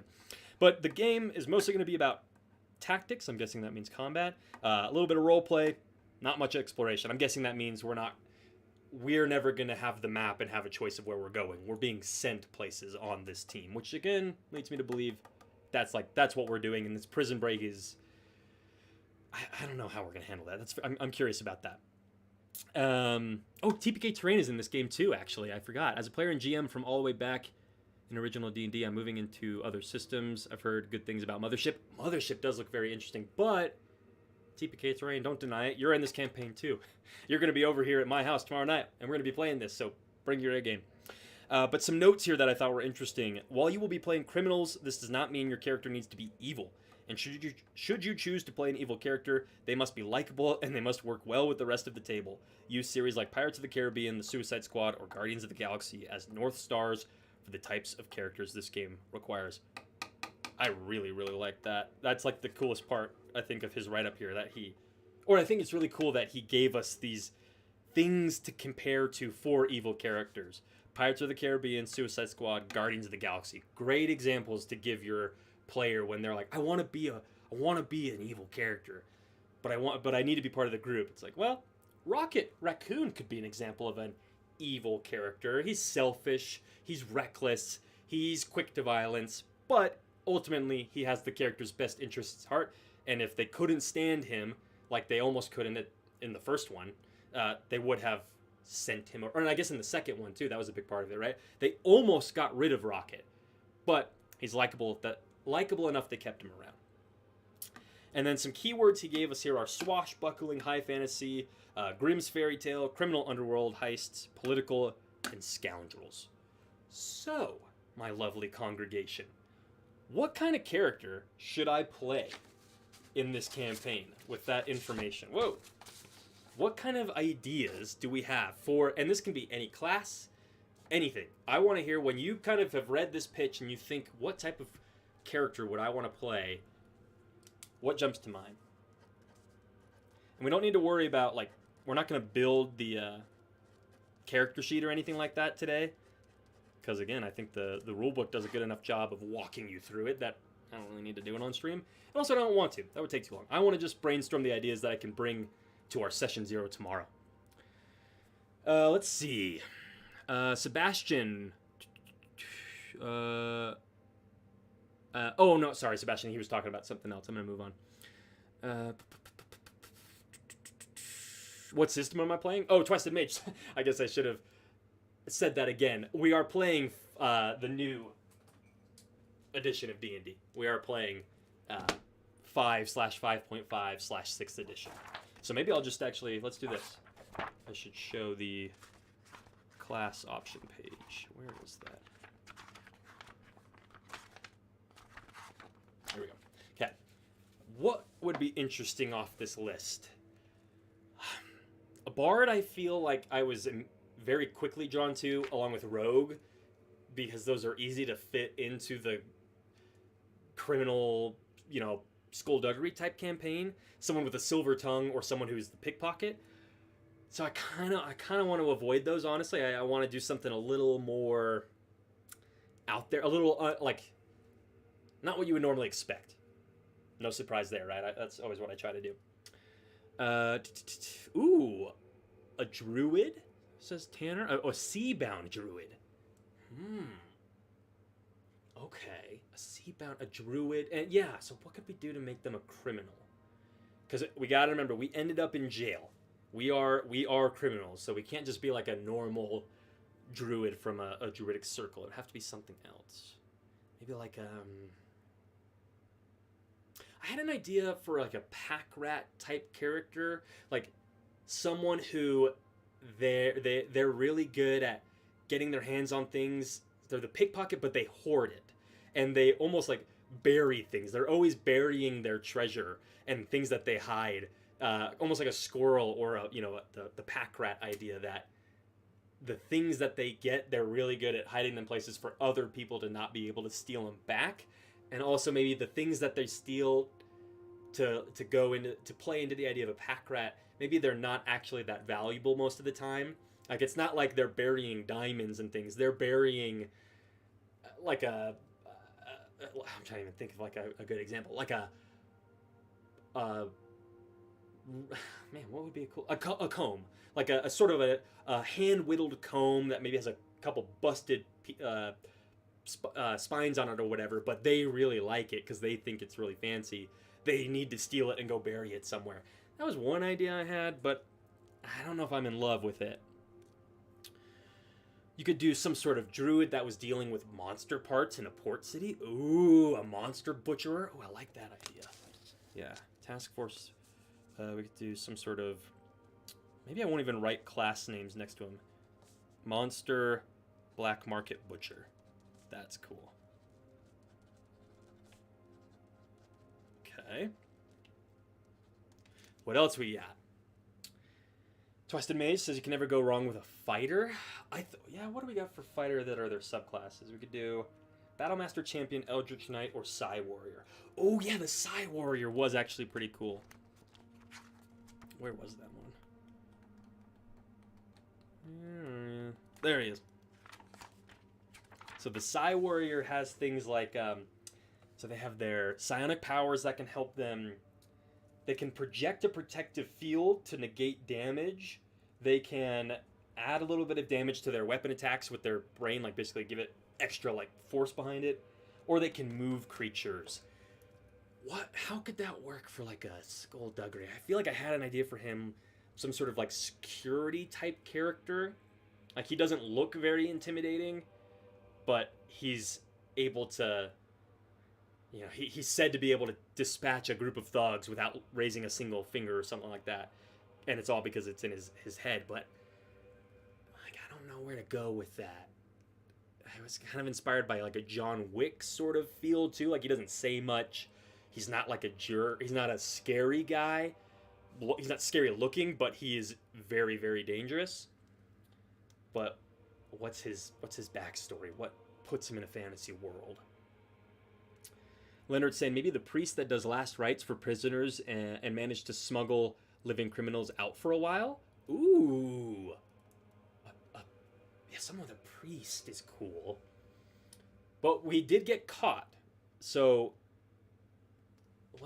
what skills? Maybe a priest who's maybe the priest is wanting to redeem themselves? And I'm like the priest. I could be maybe the priest who got a lot of these. No. I was going to say maybe to just build some connections with the other characters. I'm the priest who maybe helped get some of these people out of jail before, or maybe I'm the reason they got busted. No, I don't want to do that. I don't want to spotlight myself like that.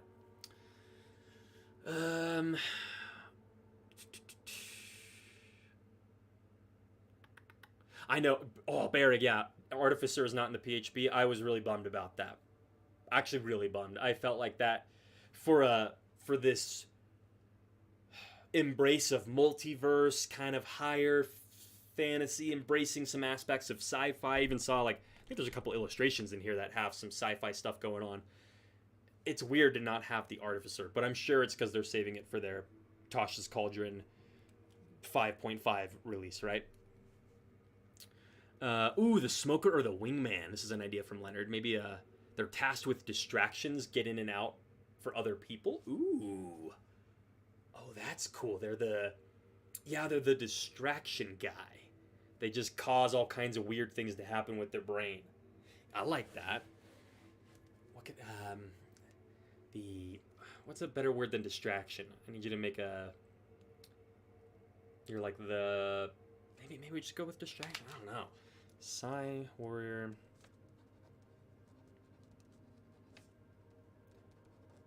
The distraction. That could be cool. Sure. And I at least want to get to a D6 list with this. Sebastian, I kind of missed the point. What are we doing now? I've heard Task Force X, John Wick, Pirate. We are brainstorming here. Let me get a...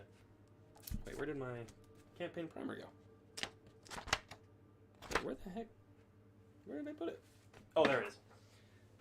Yeah, so Task Force Hex is the campaign that my buddy is running, and we are brainstorming 5.5 edition character ideas for that campaign. That's why I bought the book. So far we've got some sort of monster black market butcher character. That could be a druid or a rogue. A Psy Warrior who is the distraction guy. He uses his brain to move something so that the guard goes, "What was that?" Or pushes them over the edge or unlocks a door. I don't know what the limitations are of the class quite yet, but I like the idea of the guy who can defend himself but mostly is there to just keep people distracted and on their toes. Twice Dead Mage asking, what is the weight limit for the moving objects? Oh, good question. They can... Telekinetic movement reads, you can move an object or a creature with your mind. As a magic action, choose one target you can see within 30 feet of yourself. The target must be a loose object that is large or smaller, or one willing creature other than you. You transport the target up to 30 feet to an unoccupied space you can see. Alternatively, if the target is a tiny object, you can transport it to you or your hand. Yeah. Oh, once this is done, you can't do it again until you finish a short or long rest. So, large or smaller. It doesn't have a weight restriction.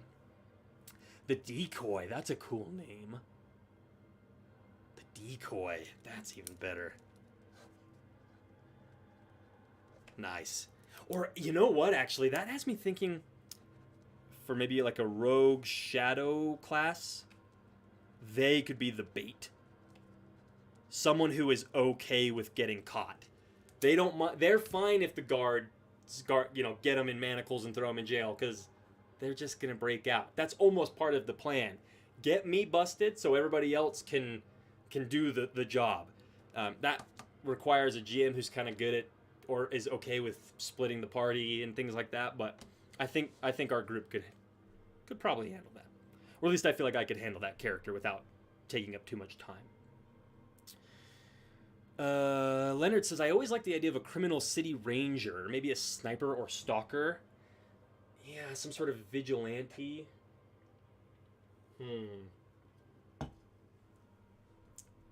Vigilantes are hard to do. I guess in this setting for fantasy, it won't feel weird. In my D&D worlds, vigilantes would just feel like a very, very modern meta kind of word.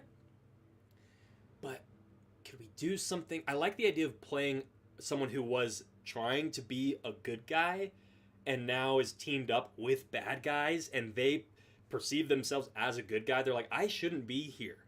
You've got the wrong guy. And not like a peacemaker thing where it's like, I'm a good guy and I'm okay with doing bad things.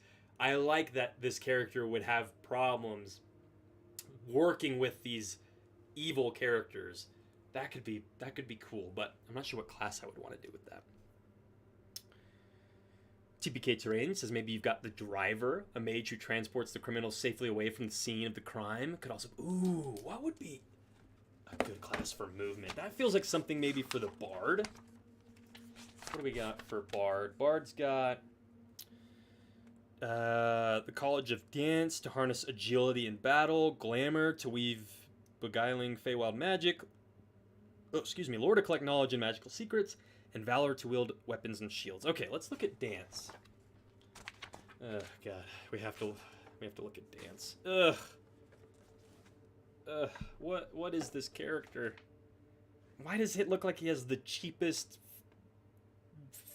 body paint state fair tattoo? Okay, let's see what he does.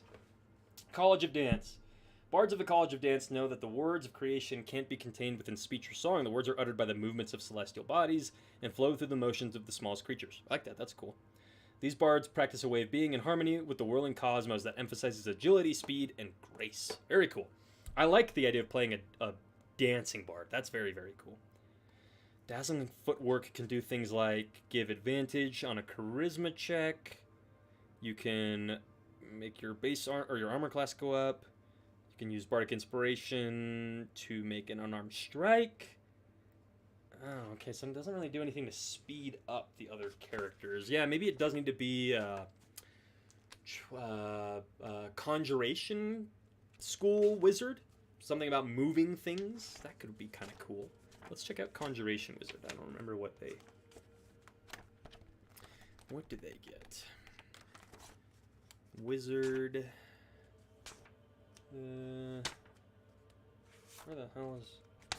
Where are the schools? There we go. Diviner, Evoker. Okay, I passed it. PC. Wait, Abjurer, Diviner. Wait, is Conjuration not a... Am I an idiot? Okay. Evoker creates powerful elements. Illusionist. Whoa, what the heck? Why do they not have... Oh my god. Have they always not had all of the schools? Why does it feel like there are absolutely no schools of... Oh, wait, they did it differently. How... Okay, I am very confused. How do they have the wizard subclasses now? What do we... does anybody know? I'm trying to see if anybody's already pointed this out in the chat. Not yet. Okay, that's weird. I thought they would have had more... Maybe I'm thinking of cleric. Maybe that is what I'm thinking of. But I would love a wizard that was, like, specifically trained in conjuring things.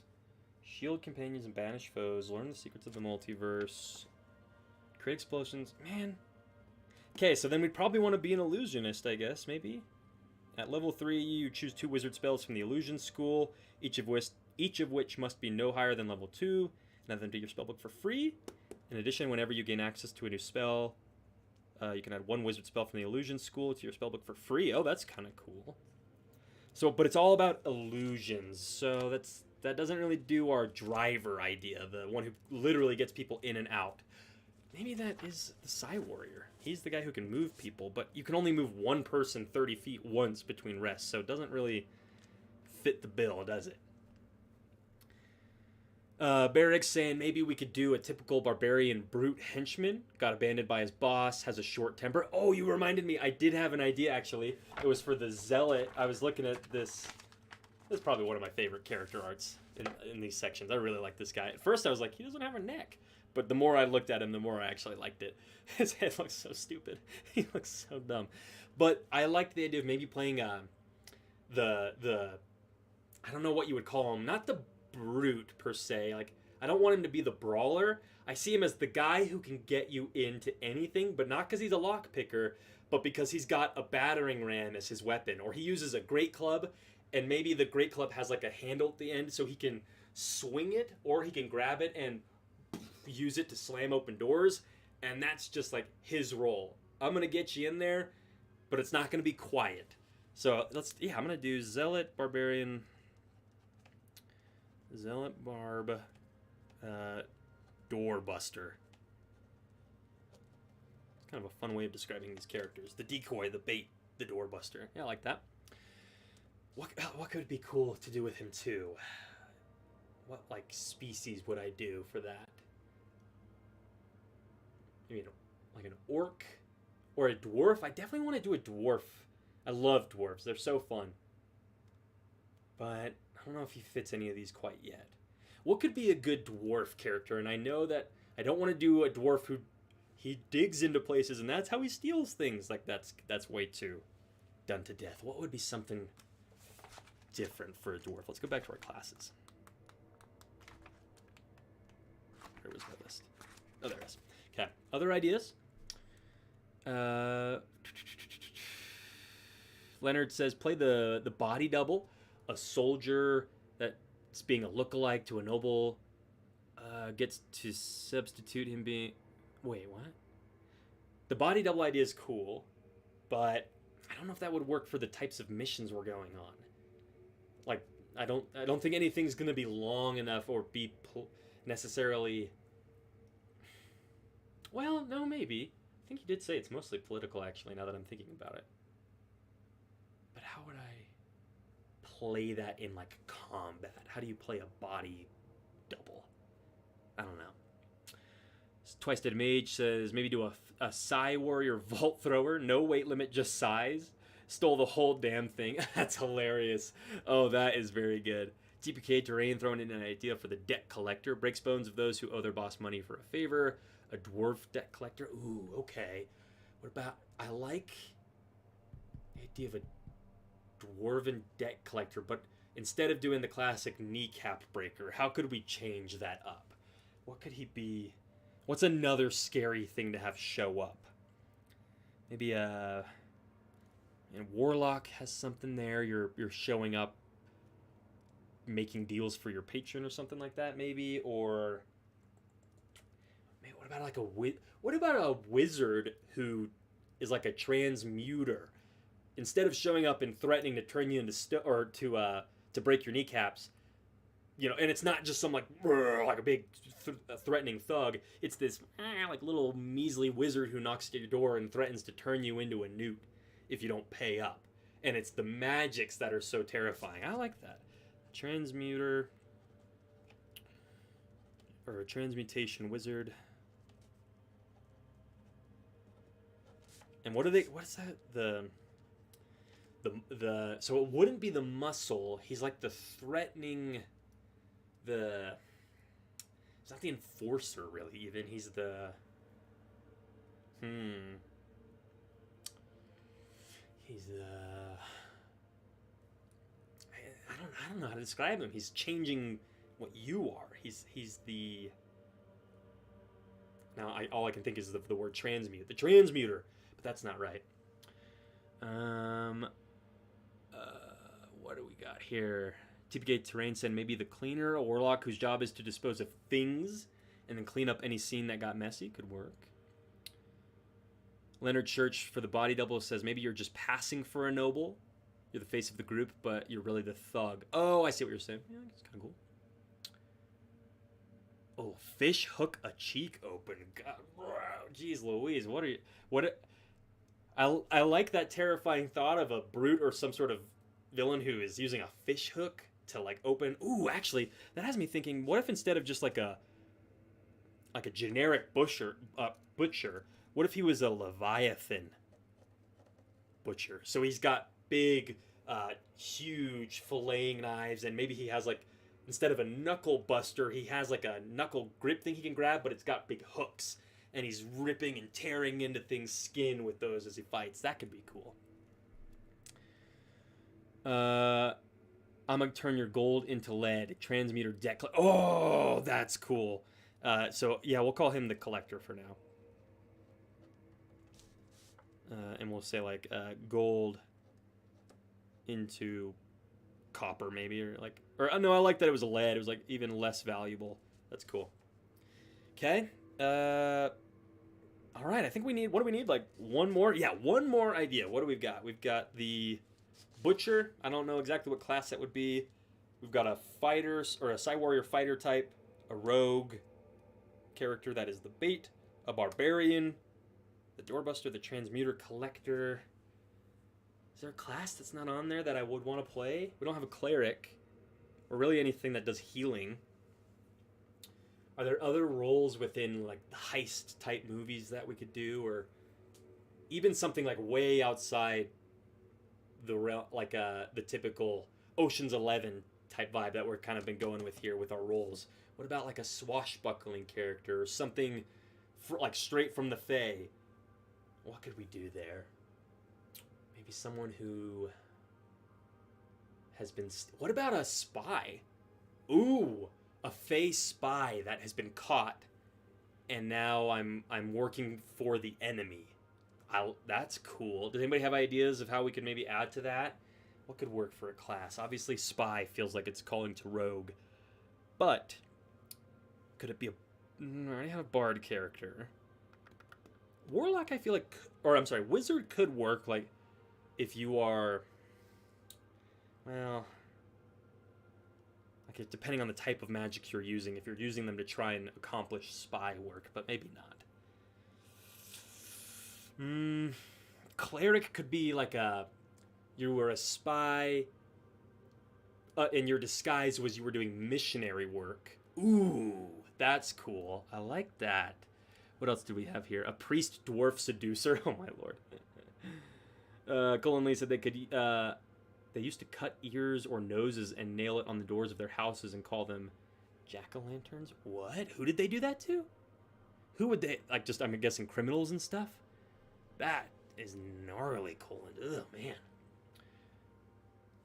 Some sort of, like, Punisher type character could also be cool. I don't know if, like, the Fae priest spy is, like, an interesting character to play. It's an interesting character concept, but I don't think I would run. That'd be very fun to run.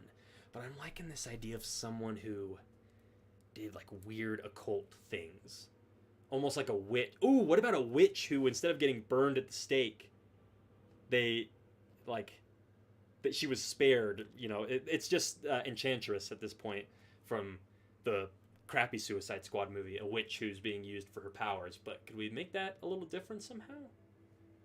Could we do... Maybe, I do like the idea of a warlock who's the character themselves is of no value to this prison or this organization. It is the patron that they actually care about. And so I'm really only in jail because they need to have control over the patron. That could be fun. Let's see. Twisted Mage says maybe paladin that swears that thieves are the best acolytes for their order. Interesting. Or Leonard says the rioter, a priest that can always rouse or soothe the mass. Ooh, that's cool. That's really cool. A priest who has sway over the masses. I like that. Or Sebastian said, in the Middle Ages there was an enormous black market of relics and fake relics. Applied this in a setting in which relics have actual powers. That's cool too. I like that. Okay, I'm gonna go with. I like that priest who can soothe the masses. Or a Warforged Saboteur. If it needs to be destroyed, it can make that happen. It self-detonates. That's cool. Let's go with the Rider. I like that. So, a priest with foul sway over the masses.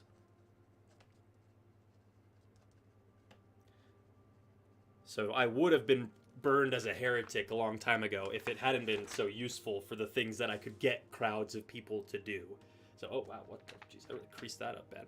Okay, hell yeah. There we go. 6 ideas for characters that I'm going to bring to the table tomorrow, and I make this promise to you now. This will be one of these will be the character I commit to. Might get tweaked a little bit, might get changed a little bit, but that will be my first character that I ever play in D&D 5.5. All right, I think we're coming up on the end here, right? We're almost 2 hours. We did the Q&A. We did Task Force Hex. Okay, yep, we are coming up at the end here. Some gratitudes, and then we're going to do our closing prompt. So as I'm going through these gratitudes, anybody that has something they'd like us to brainstorm for them, and it can be on any topic, drop it in the chat with brackets around it saying prompt request or something. So I just wanted to say thank you here at the end to 2 different sponsors of the channel We've got Crusade, who you have always known wears I wear their merch in basically every video I make and every day. I just wear these all the time. So if you want to get some of these cool fantasy themed t-shirts or shorts, or I got this cool tote bag from them as part of their newest, they just did like a big launch of a lot of new stuff a couple weeks ago. You can go check them out and use code DOOM, all caps, at checkout, and that'll get you a discount and a little kickback to me. Also, a shout out to Only Crits, who I've talked about on the channel before. They're helping me develop some Church of Doom dice. That is probably going to be a next year thing again. But they're awesome, making really cool dice. I plugged a Kickstarter of theirs a little while ago, and I just wanted to say thank you to them as well. And to let you know, you can use that code, DOOM, with them to get a little bit knocked off of your first set of dice or something like that.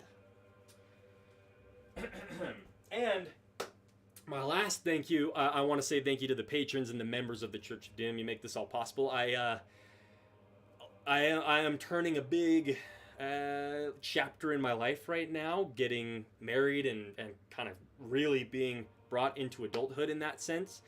And it's caused me to look at the Patreon and realize how just own up to it, right? I've just dropped the ball a little bit. I've had some setbacks and some failures with the Patreon, and I've seen that reflected in members leaving, which that's on me, right? So that's why I'm making a big effort to get back on top of that. And part of that is just coming back to expressing gratitude for the patrons that have stuck around as long as they have, especially some of those at the top tier, like Christian and King Sir Cardis or King Kazin and folks like that. Thank you so much. It means the world to me that you continue to sponsor me, and starting tomorrow, I'm hoping to really start getting some stuff going that makes your tithings to this mission well worth it. And part of that is going to be those one-on-one meetings that we can do throughout the week. So if you're a patron of the church, keep an eye on that for that sign-up link to go out here, probably today, so that we can start doing those this week. Okay, that's it for my gratitudes that I wanted to share. Let's do our closing prompt, right? Come back to the pulpit. Oh, that's not scratch paper. Let's do... Sure, we'll use this one. Okay. The closing prompt.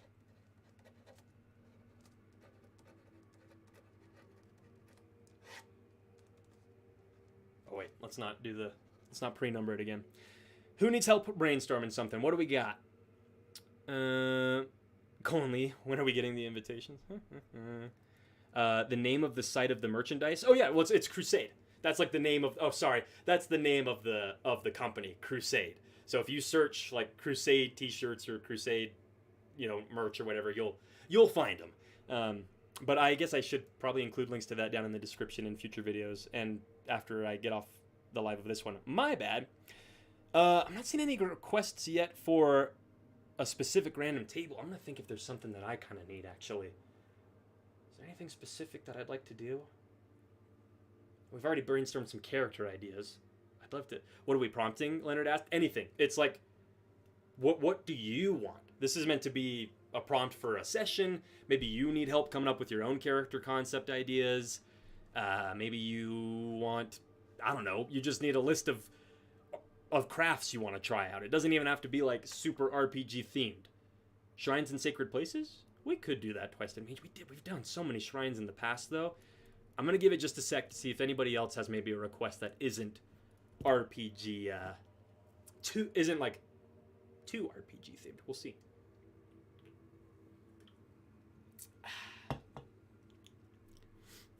Or maybe somebody's wanting to start a new campaign and they want some ideas of how to go about starting it. But if we don't see something here in a couple moments, maybe we'll run with shrines and sacred places. Is there a way we could do that to make it a little different than how we've done it before? Maybe we could do like characters that, like reasons to leave a shrine, like what would send you out as a priest for adventure or something. I don't know if I love that. Let's do sure.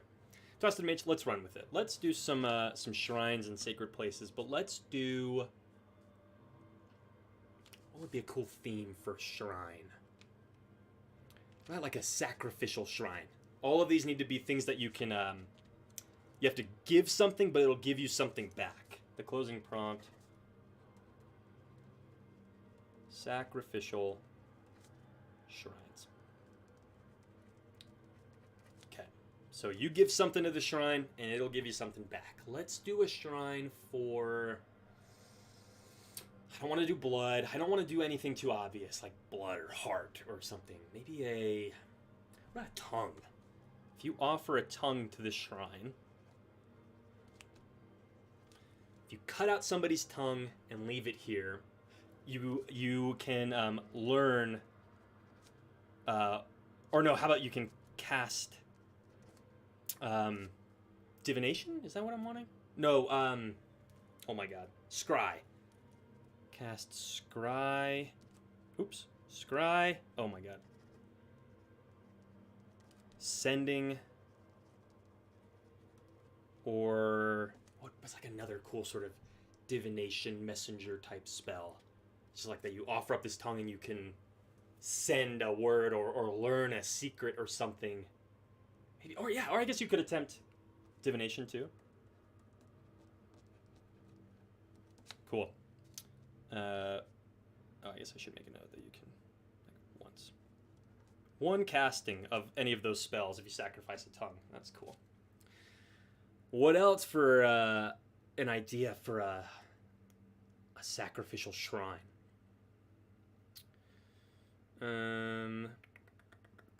Oh, you know what, Sebastian? How to use a Tarrasque in new ways, not same old boss fight. I actually did a video on that. I think it's still up on my TikTok, actually.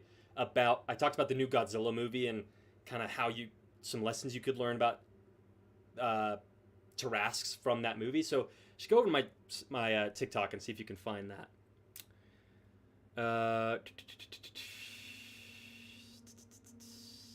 Now we have a bunch of ideas coming in. Dang it. Weird weather sounds fun. Yeah, let's do that. Sure. Good catch, seeing that we had some other prompts coming in.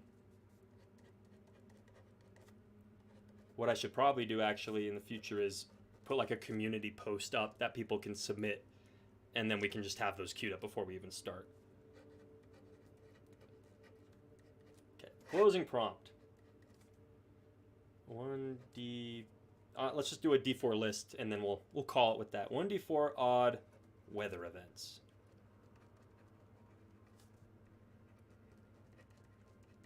Okay. Odd weather. Odd weather. Okay. First weather event that jumps into my mind is like fog. What could we do to make fog weird? Obviously, like, getting lost in fog is a very common thing, or like seeing weird things in the fog. So how could we do something different than that? Something different than getting lost in the fog could be it takes you where you want to go, or it makes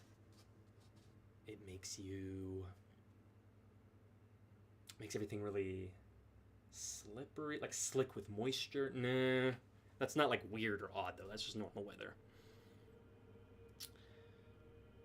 Leonard says, what about an airquake? Don't know what that is, but yeah, what could...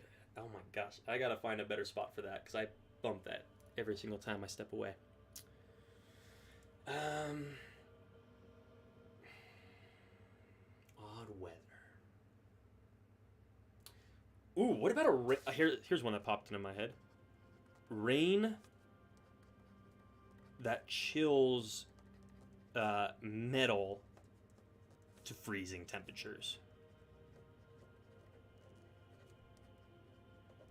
It's so cold for some reason. I don't know. I guess maybe it doesn't have to be metal. I guess the saying of like a bone chilling cold maybe makes a little more sense for this, but the idea of anything in this rain that gets wet, it can soak through and do cold damage, or maybe even like freeze you solid or give you hypothermia or something. And maybe this rain is so cold because a white dragon is like flying through these storms, and that's what's making everything unnaturally cold. That could work. We could do 55 on Tuesdays. Could the fog cause temporary blindness? Ooh, what? Yeah, could we do? What could that do to you? Maybe it. Like some sort of magical blindness. What could we do to make it a little weirder? What about a fog like in a canyon land? I'm thinking of a place where you're walking where there is a lot of risk of falling.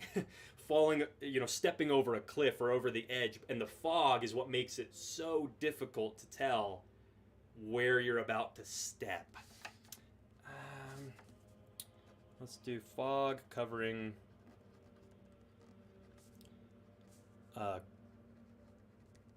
crevice-filled tundra. Yeah, there we go. Tundra's cool, because that's, when I think of like a tundra or an ice field, I think of all those canyons and fissures that just drop down into the ice, and you'll if you go down and get lost in there, you're never gonna get found.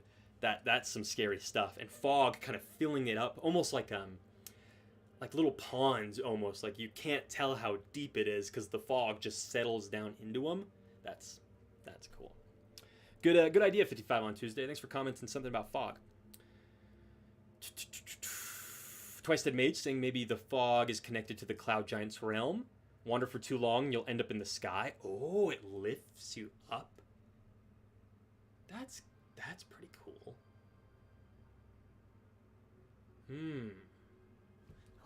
I almost want to push it even further. Like clouds that can roll down from mountains and bring you up into the top of them. Like by the time the clouds kind of clear, it's very similar to fog, I guess, but when the clouds clear, you are no longer down at the bottom of the mountain, you are up at the top where the giants are. And you didn't even realize you were being lifted up into the sky. Or maybe these clouds come down and the clouds literally settle under chunks of rock and create sky islands. Ooh, yeah. Maybe I'll just say enveloping clouds.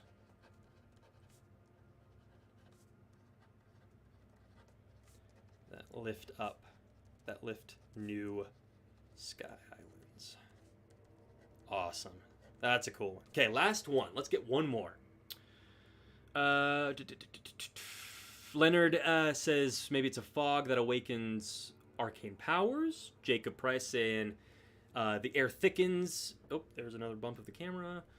Air thickens or sudden drop in the oxygen levels allows for certain beasts to thrive. Something with oxygen is cool. Or maybe from the fog comes an evil zombie pirate with burning red eyes. The fog in the canyon can harden to feel like walking on stone until it becomes a gas again and lets you fall. Oh, something that changes the solidity of what you're talking or walking across. That's pretty cool. Or something that requires a gas mask to move through. A mage storm that awakens the potentials of everyone in the area. Which one really stood out to me here? Something with oxygen is very cool. But is that weather? Or is that more like chemistry? No, I guess it could make the air so thin. Ooh. What about... Like I'm thinking when the tide goes out, it like pulls the oxygen with it, and everybody on land starts to suffocate. That feels too science-y chemistry. Like the solution to this is figuring out how to create more oxygen or something. Or it's just weird. Why is the water pulling the oxygen out of the air? But it's very cool that you can be in these environments where you can get really lightheaded, and because you're not getting enough oxygen, you're at risk of suffocating. But what could burn? Oh my gosh. What could burn away the oxygen? The reason it keeps bumping is because the tri-stand that this pole is on next to me is right by my feet. So I keep kicking it.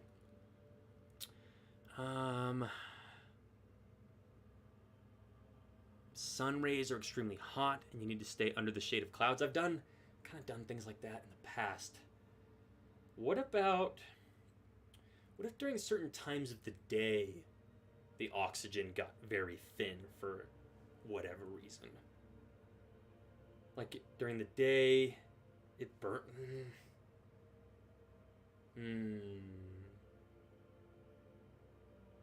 I really want to make this one work.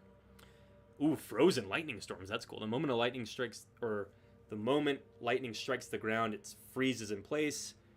People go to harvest lightning in bottles. That's cool. Or maybe a fog that is the boundary to the underworld. One can talk with the dead here, but be careful not to linger or you will wander. Oh, wow, that's really cool. That's really cool, TPK. The frozen lightning is also interesting too. And we've already done something with fog, so I think I'll go with frozen lightning. That already has happened. What about lightning that kind of can burn oxygen out of the air? Like when this lightning strikes, everybody suddenly like finds it a lot harder to breathe.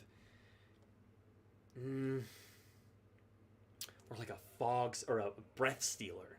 What could have a cool name?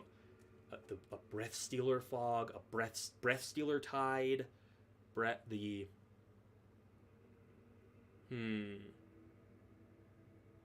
maybe it's at dusk, like when the sun is starting to set, everybody gets a little. I feel like this isn't working. Let's see what other ideas we have. The boundary to the underworld could work. Could we do a different weather event besides fog though? You've got winds. You could hear the voices of the dead on. Maybe it's sun. No, that's not weather. Sunset. What's part of weather? Rain? Snow? Could we do something with snow? Oh, we already did kind of the fog-filled tundra, huh? So we haven't done anything with heat yet. But I don't just want to do it. The sun is so hot that you die from heat exposure. We got to do something better with heat. And I don't want to just do it heats up your armor. Maybe there's a specific time in the day that if you are outside, you are just like incinerated. Or or a certain time of day where magic doesn't work. I like that. Yeah, let's do something like that. What would be a cool... I don't want to do like an eclipse or something. I don't even know if that counts as weather. Could a tide be cool? That feels very like waterbendery almost. When the low tide comes in, your magic is weakened, and then high tide, it's way more powerful. So how do we make it less elemental? Man,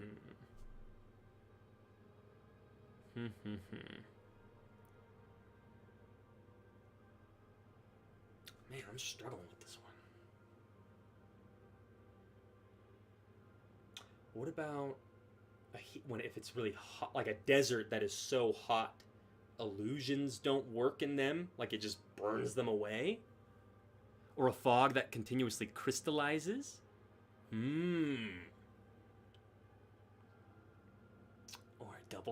a double sun eclipse.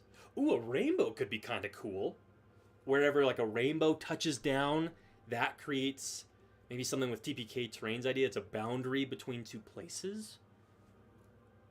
I mean, the idea is often, at the other side of the rainbow is a leprechaun's pot of gold. So saying it's like a gateway into the Fae isn't very new. What about an inverted rainbow? Okay, I just want to put that down and commit to it because it's just so captivating as a word. An inverted rainbow.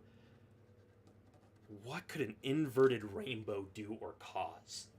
So the color is going up. What would that mean? Maybe it's like inverted rainbow. What is that? It's like a terrible sign of misfortune or bad luck. Or it could mean... maybe that's the thing that makes everybody really lightheaded and weird and funky and kind of Fae-like. At noon, the summer solstice causes the sun to burn omens into the flesh of the chosen. Ooh, that's cool. Maybe a crazy thunder that loosens dirt, quicksand type thing. Ooh, quicksand is cool. Not quite weather, though. I'm going to go with this inverted rainbow. Like, lightens the air. That's how I'll describe it. Lightens the air. So does that mean people are like literally, whoa, like they're floating? Does that mean everybody's lightheaded? Does that mean everybody feels like they are on drugs? Maybe it means all of the above. But cool little list here. And that will bring us to the end of today's RPG Sunday sermon. 2 hours, 13 minutes. Not bad. Thank you to all 14 of y'all who are with me right now watching. Thank you to everybody who watched, even if you had to step out later. I hope that this structure and this format was enjoyable. I had a ton of fun being back on stream, and I'm excited for next week. So if you're a patron, don't forget, check out the page either tonight or tomorrow to look what the poll is, to see the first creative mission that I'm going to undertake.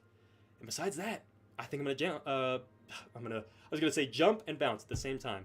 I'm going to bounce off. So I love y'all, and we say these things in the